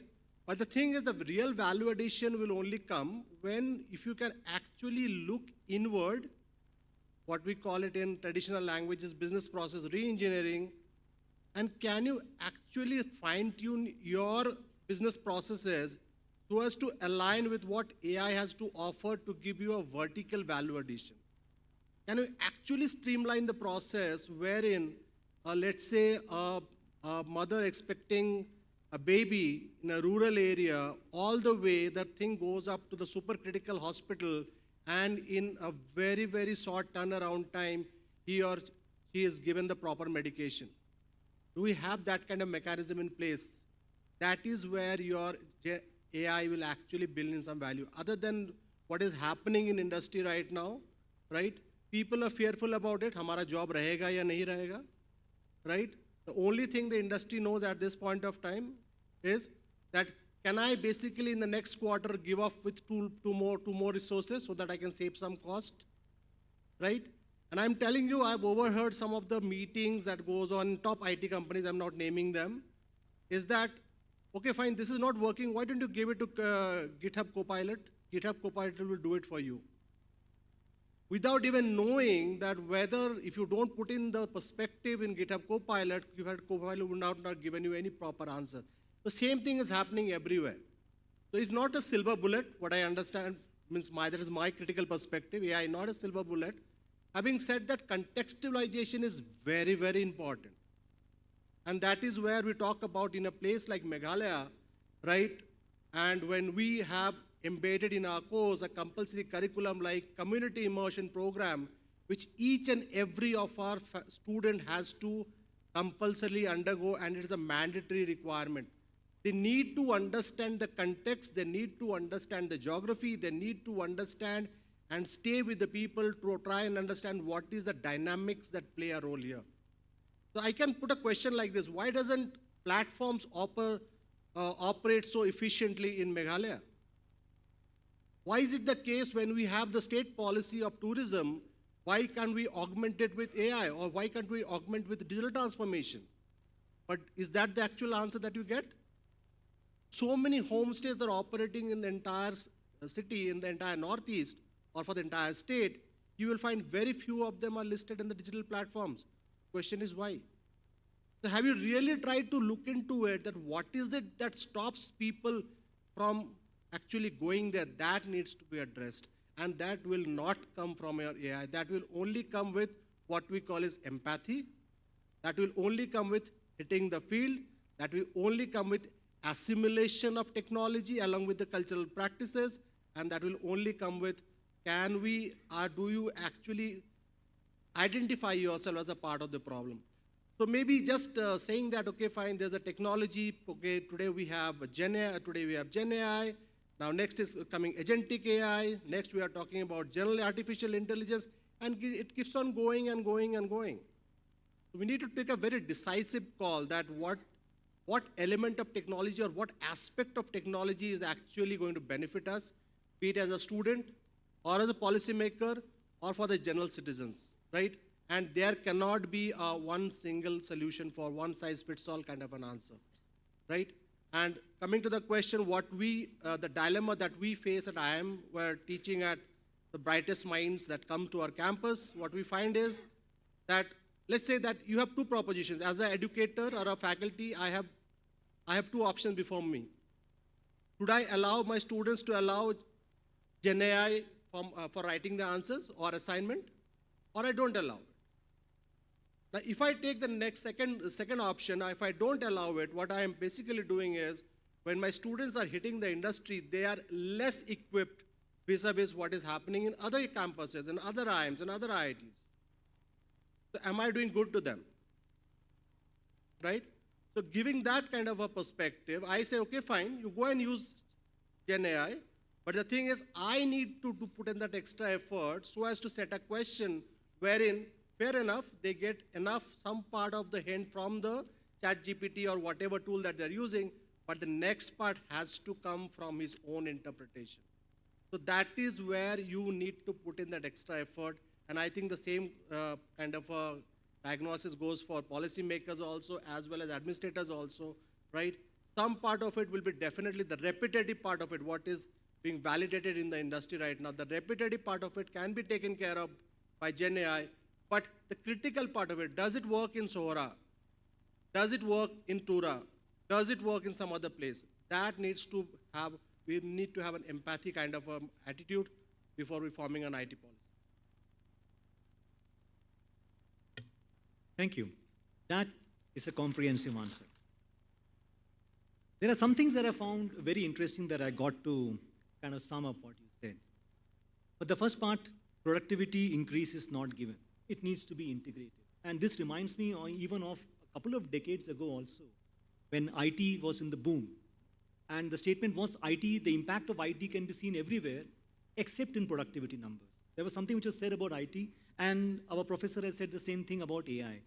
Now, I'm a bit of a naysayer there, so I'm just going to say the data that he quoted would have been very true, but we are seeing an exponential increase in capability. The models, like the infographic that you saw today, people's jaw was dropping because that was what Nano Banana Pro could do now, but this capability did not exist even a couple of months ago. The latest, the impact on productivity, the statements, the latest, I think it was a McKinsey report that came out probably a week ago or somewhere. One of the top reports which said it could be anything up to 80%. The time, the gain is like, almost like you're becoming 4x. And in my own personal experience as a bureaucrat handling issues, I see a productivity increase of around this number. So I'm seeing massive productivity increase. What I kind of think, I got to put my opinion here, is that this generation of ours who learned the hard way of acquiring skills by sometimes cramming stuff and building a knowledge base inside us, which were allowed to even give a pushback to a Gemini or an OpenAI. This critical muscle of thinking probably we built earlier. What do we do with the younger generation who did not build that initial muscle and who can just rely upon a quick answer? So no easy answers there, but I allowed the fact that productivity increase is not given. It needs to be integrated into the system, and that's when we'll start seeing the productivity increase through AI. That's very important. Context is important. Totally agree. Without that's not going to happen. And our own interpretation and thinking, which has to be brought into AI, I love that fact. It's great. I just wanted to add, when I was researching the whole thing, that do we have a role model in the public sector? And I had visited Singapore a couple of months ago, and I've been reading about Singapore government's very strong emphasis that every bureaucrat, right from the top, they need to be starting to work with AI on a regular basis. And matter of fact, I tell my subordinates that before you come and discuss with me, run it through OpenAI or through Gemini. At least get a first pass thing. Don't let that not be the last thing you do, but at least once do that. So somehow we need to be trained on using AI, and not just the generative AI part, even the other good old-fashioned AI too. But how do we do that? We look upon institutes like yours to phrase and come and advise us at some stage on how we can do it. So while we have the first round of questions in place, I'll just have one question and then we'll ask the audience. I think we have some time here. Let's take this particular question in place. You've seen how AI is progressing. Not be magic, but it's something which is amazing.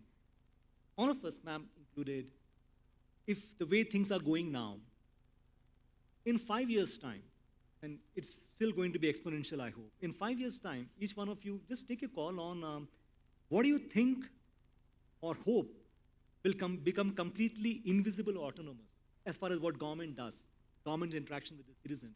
What do you think will be completely autonomous? AI has just taken over in that area, and that function is completely invisible. So what service or what kind of activity that the government does, which you think and hope in the next 5 years, don't have government doing it, the AI is doing it. Yeah, so What comes to basically, the very transactional thing I'm going to do away with, right? So customer support, right? That kind of a job. But having said that, we cannot possibly say that's going to entirely go away. Maybe to the extent of 90%, yes, because we have seen the experimentation with your chatbots and now AI-enabled chatbots. And if you go through the recent research, right, the results are that there is still an element of that 10%. So just to give you a context on that, in New Zealand, many of you might have gone through that report as well.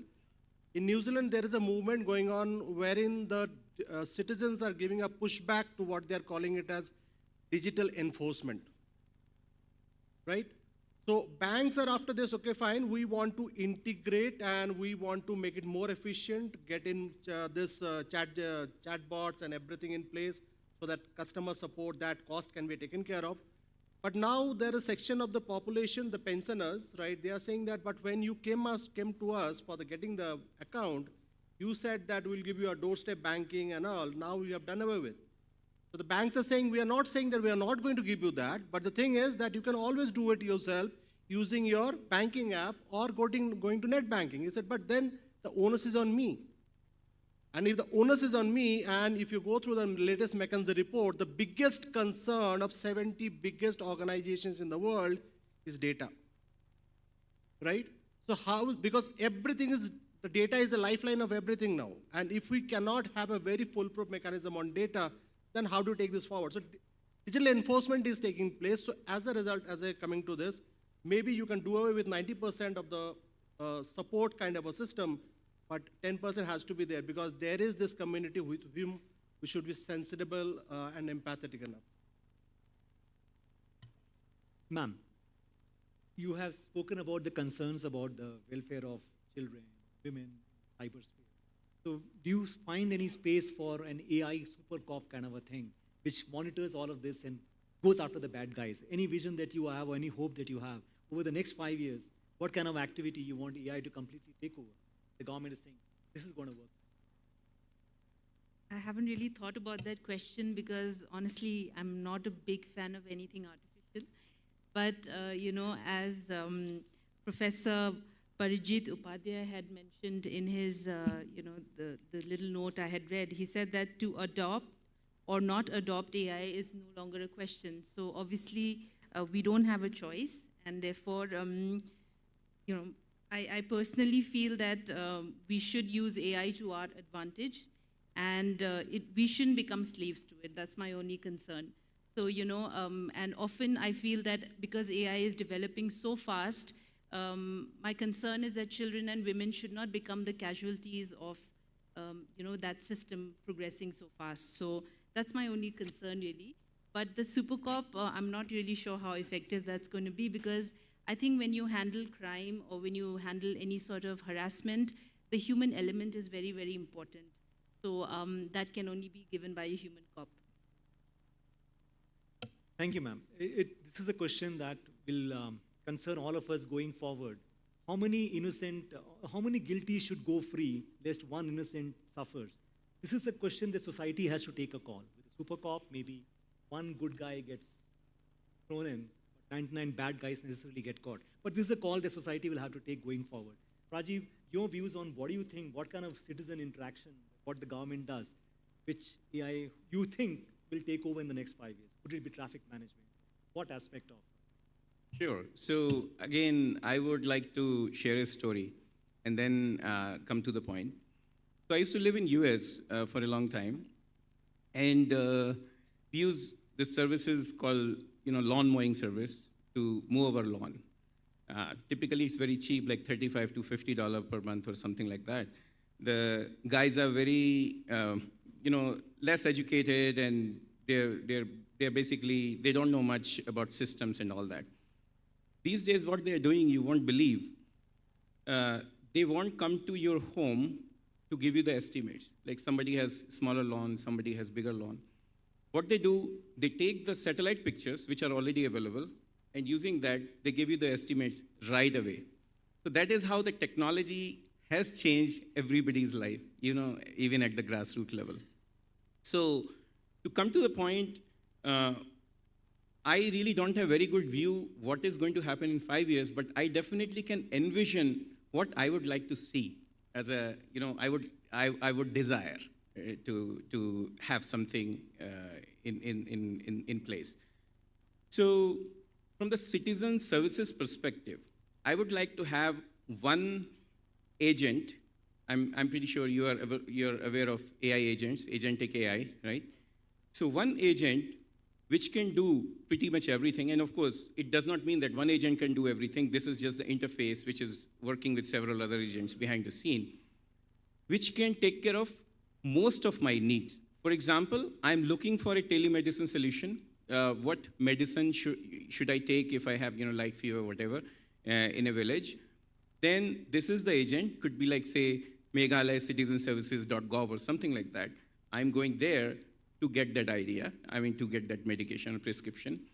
If I'm building a new house and I want to get my plan approved, typically what happens, in some states, they have done this online process. They have started the online process. So you go there, you enter your address and say, how much square feet you have and things like that, and then submit your plan. But still, there is a catch. What happens, there is a person who would be visiting your plot to approve that plan. So it's partially digitized, not fully. If we have again the same example, having the satellite imagery and all that, then we can do it pretty much immediately. If we have the AI behind the scene, and if it can approve the plan right away, that this plan does not have any problem, let me approve it right away, it will take care of the corruption as well, and it will also expedite the whole process. Now, there could be some cases when AI finds that, these are issues, and then person can visit and so on. But that is what I would like to see from the government perspective. From citizen perspective. Now, one more thing I would like to add, ma'am, about the points which you mentioned. And I'll share a very true story. Some time ago, I would say 5, 6, 10 years ago, I don't remember exactly, but my grandfather, who was suffering from Alzheimer, he just kind of left home without telling us, and he was not traceable. We were not able to find it. Now, then I found that how difficult the system is to, for the missing people. It's very difficult to find a missing person. And though I'm very well connected with my IAS friends and all of them, still it was not easy to do anything in the system because there is no system in place, or there is hardly any system in place. So, long story short, we found him somehow. But nowadays, after a few years, I got a chance to work with a government, not in India, I cannot name that government, but I got a chance to work with them using AI, how to find missing people. And there were just 3 or 4 simple things what we were doing. One is their geo-tagging, right, where they're located or where they could be located. Another thing was social media, what kind of comments are being shared about few people. And last but not the least, about their, what they call imaging technology. Because what happens sometimes, these kids, they leave their place, and you will find them, after 20 years. And that time, nobody will be able to recognize them. But using AI, we can generate a picture that after 20 years, how this person would look like. So we have some value there. And that government implemented that project successfully. They're still running. It's now a little old. We can do very many things, but it is being run successfully. So AI has magic in some cases. Thank you. And it has been great listening to the panelists, ma'am, your views. It has been a very, very enriching experience for all. But I also realize we began a bit late, but definitely have exhausted that 1 hour. So the audience questions, we'll have to give it a miss, and I'm sure the audience is not going to mind that. But I do say, if you send an email across to the organizers, if you really have a question which these distinguished panelists could answer, I will chase with them and get you the answer. So thank you all. It has been great to be with you. Wish you all a very pleasant evening. Stay in Shillong. Thank you. Thank you very much to the panelists once again, and of course to Shri K.S. Gopinath Narayan for chairing this session along with Madam Agatha Sangma. I would like to request the members of the IT department to kindly come forward. And then once again, I request Shri Praveen Bakshi sir to kindly come forward and felicitate our panelists who have joined us this afternoon. Madam Agatha Sangma, Chairperson of the Meghalaya State Commission for the Protection of Child Rights. Let's give a warm round of applause, ladies and gentlemen.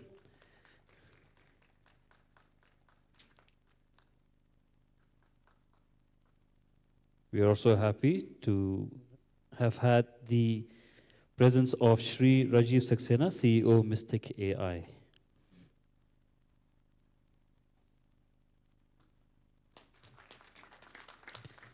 And of course, the other panelists, Dr. Parijat Upadhyay, Associate Professor, IIM Shillong.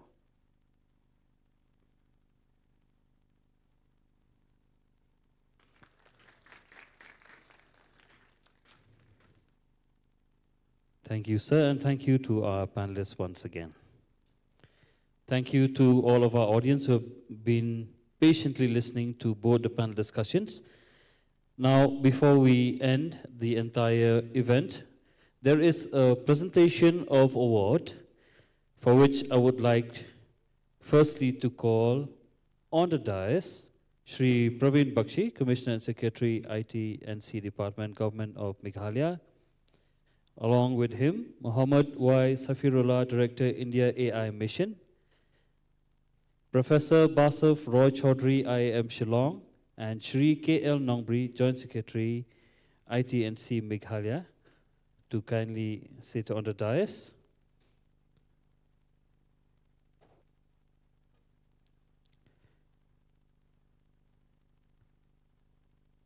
Ladies and gentlemen, we have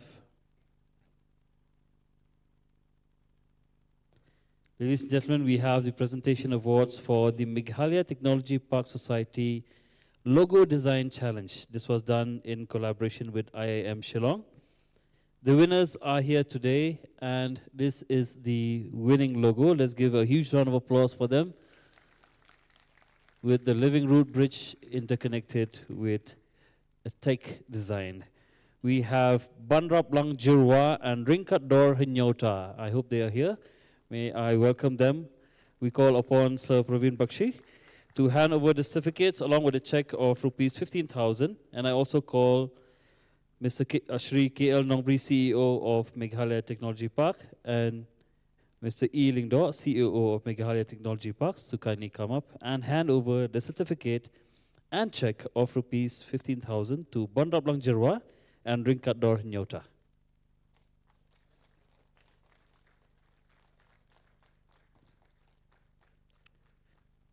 Once again, a huge round of applause for these artistic friends of ours, and thank you for your contribution.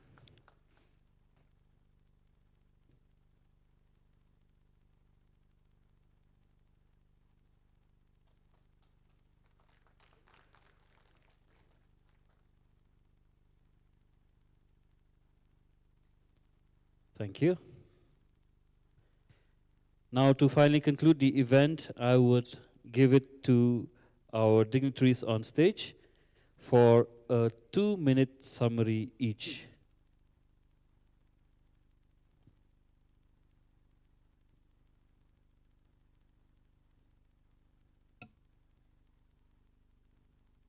Hello. Thank you so much. I think we have come to the last part of the program, and we'll sum it up very, very quickly. First of all, big thanks to the participants and the audience and the delegates for having the patience to sit through the entire day and benefit really from this wonderful conference. We are very happy to share with you that this being the first regional AI Impact Conference, the news reports, the reels, the photos have gone viral, and it has been covered very well in the regional media, national media, local media. So a big heartfelt thank you to each one of you who has participated and also worked very hard in making this regional AI conference a reality. A big thank you to the India AI mission team led by Mr. Safi and the whole team that has worked very hard. And we really thank each one of you from the core of our heart. There are very definite outcomes and learnings from this conference, and it will be documented ably by our knowledge partner, IIM Shillong. So I just wanted to share with all of you, this conference would not have been possible without your support, without your animated participation, and without the way the audience also has been very, very proactive in taking part in all the sessions. So that's all from my side. Thank you. I will hear from the other guests on the dais also. We can hear from Mr. Safi also. Thank you. Thank you, Praveen sir. On behalf of Ministry of Electronics and Information Technology, Government of India, and also India AI Mission, I'd like to first thank Government of Meghalaya for hosting this first regional AI Impact Summit. It has been a wonderful 2 months' time, and I would like to personally thank Praveen sir for all the interventions he made. We used to just discuss multiple times in WhatsApp, many times in the initial stage, to finalize the dates, come up with the schedule and other things. So firstly, I'd like to thank the state government for having helped us for all these activities. Second, as Honorable Chief Minister mentioned in the inauguration, that we should not end with the summit or conference, but we should see what tangible outcomes that we have to take forward in the days ahead. In the days ahead, I just visited, sir, the training lab at NILET, and we have a lot of plans on rolling out the training, working on application pillar, and also on the challenges on Bhashini that we talked about. We would also like to expand what further we can do with the state government, and on that we request the support of state government also. And thank you for all the participants and esteemed delegates who had shared stage at various points of the day for having shared their knowledge, and we are grateful for all your support. Thank you, sir.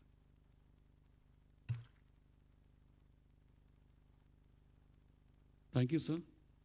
And on behalf of the Department of Information and Technology, Government of Meghalaya, I would like to express my heartfelt gratitude to each and every one of you. I recall the meetings, the marathon meetings that we had with all the stakeholders, the various institutions, the schools, the government departments, the startups, the young innovators that we have invited here today. And all of them have responded positively. The way the schools, the institutions have come forward, it's amazing. And this is something, as a department, we are looking forward to in the future when we hold such kind of engagements with all the stakeholders to ensure that the fields in IT, like, the emerging technologies that are coming up, and then, your AI, your innovation, these are things that from the IT department we are looking forward to. And we will engage with you all as we progress, as a department, as a state, and we ensure these things are taken up at various levels, including the upcoming workshop, which is part of the India AI Summit, which will take place in the month of February in New Delhi. So thank you so much to all the participants. Thank you, each and every one of you. We are overwhelmed by the response, and we wish you all the best, and may God bless you. Thank you so much.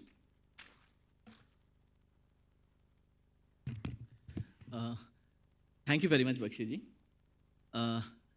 So when we joined this team from IIM Shillong, and when we were told to join as knowledge partner, from that day onwards, it has been a wonderful journey. It's like working with friends. It has been such a mesmerizing experience around. Normally in a valedictory, what happens is we say, okay, goodbye, see you next time, and that's what happens. But reminds me of a small story in Alice in the Wonderland, where Alice goes and asks the rabbit, which road should I take? And the rabbit says, where do you want to go? Alice says, I don't know. The rabbit says, then any road is good enough. Now, when we talk of AI, and from the morning, Safiji has explained to us a lot of technology support that India AI is providing. And yes, it's a very invigorating thought for all technologists here. But then the solutions can be technology provided, but the problems are not technological. So what's important here is, tomorrow when you face maybe an interaction with the government and say there are inefficiencies, you might be able to come back and tell the government saying that this is a problem and can we think of a way of solving this out. So when you go out from here, and thank you for being here today, whole day, but when you go on out from here, wear your problem solving cap and say, okay, these are the problems we have, and maybe AI can solve the problem. Just to end it, one of our alumni, who happens to be started a startup, and he's in AI space, says that a lot of clients come to him and says, I want an AI-based solution. So he says, okay, what type of a solution? A Gen AI-based solution. What type of problem you want to solve? Kuch bhi, we just want to get into the AI bandwagon. So the most important part is, of course, we need to understand what our problem is. And then only we can look at AI as a solution. So it needs to be a problem-centric orientation.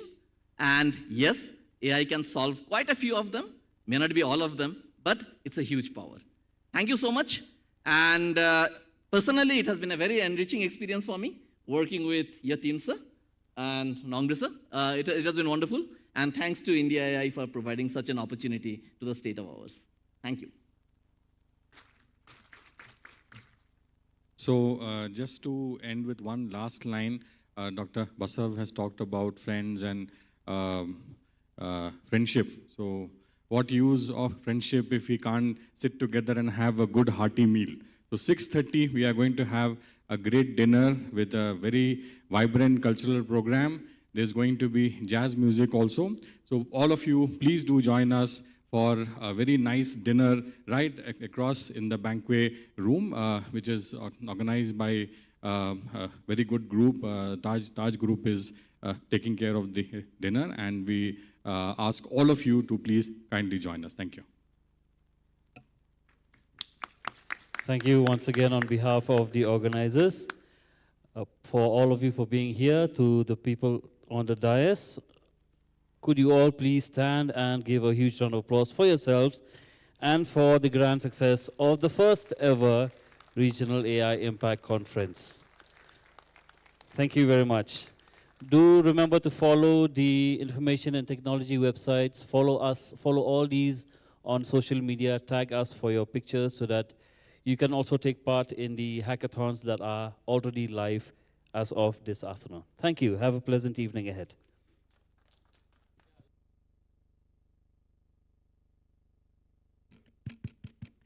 Yeah, last but not the least, thank you, Mr. Edward Ma, for anchoring the show right from the beginning till now. Thank you so much.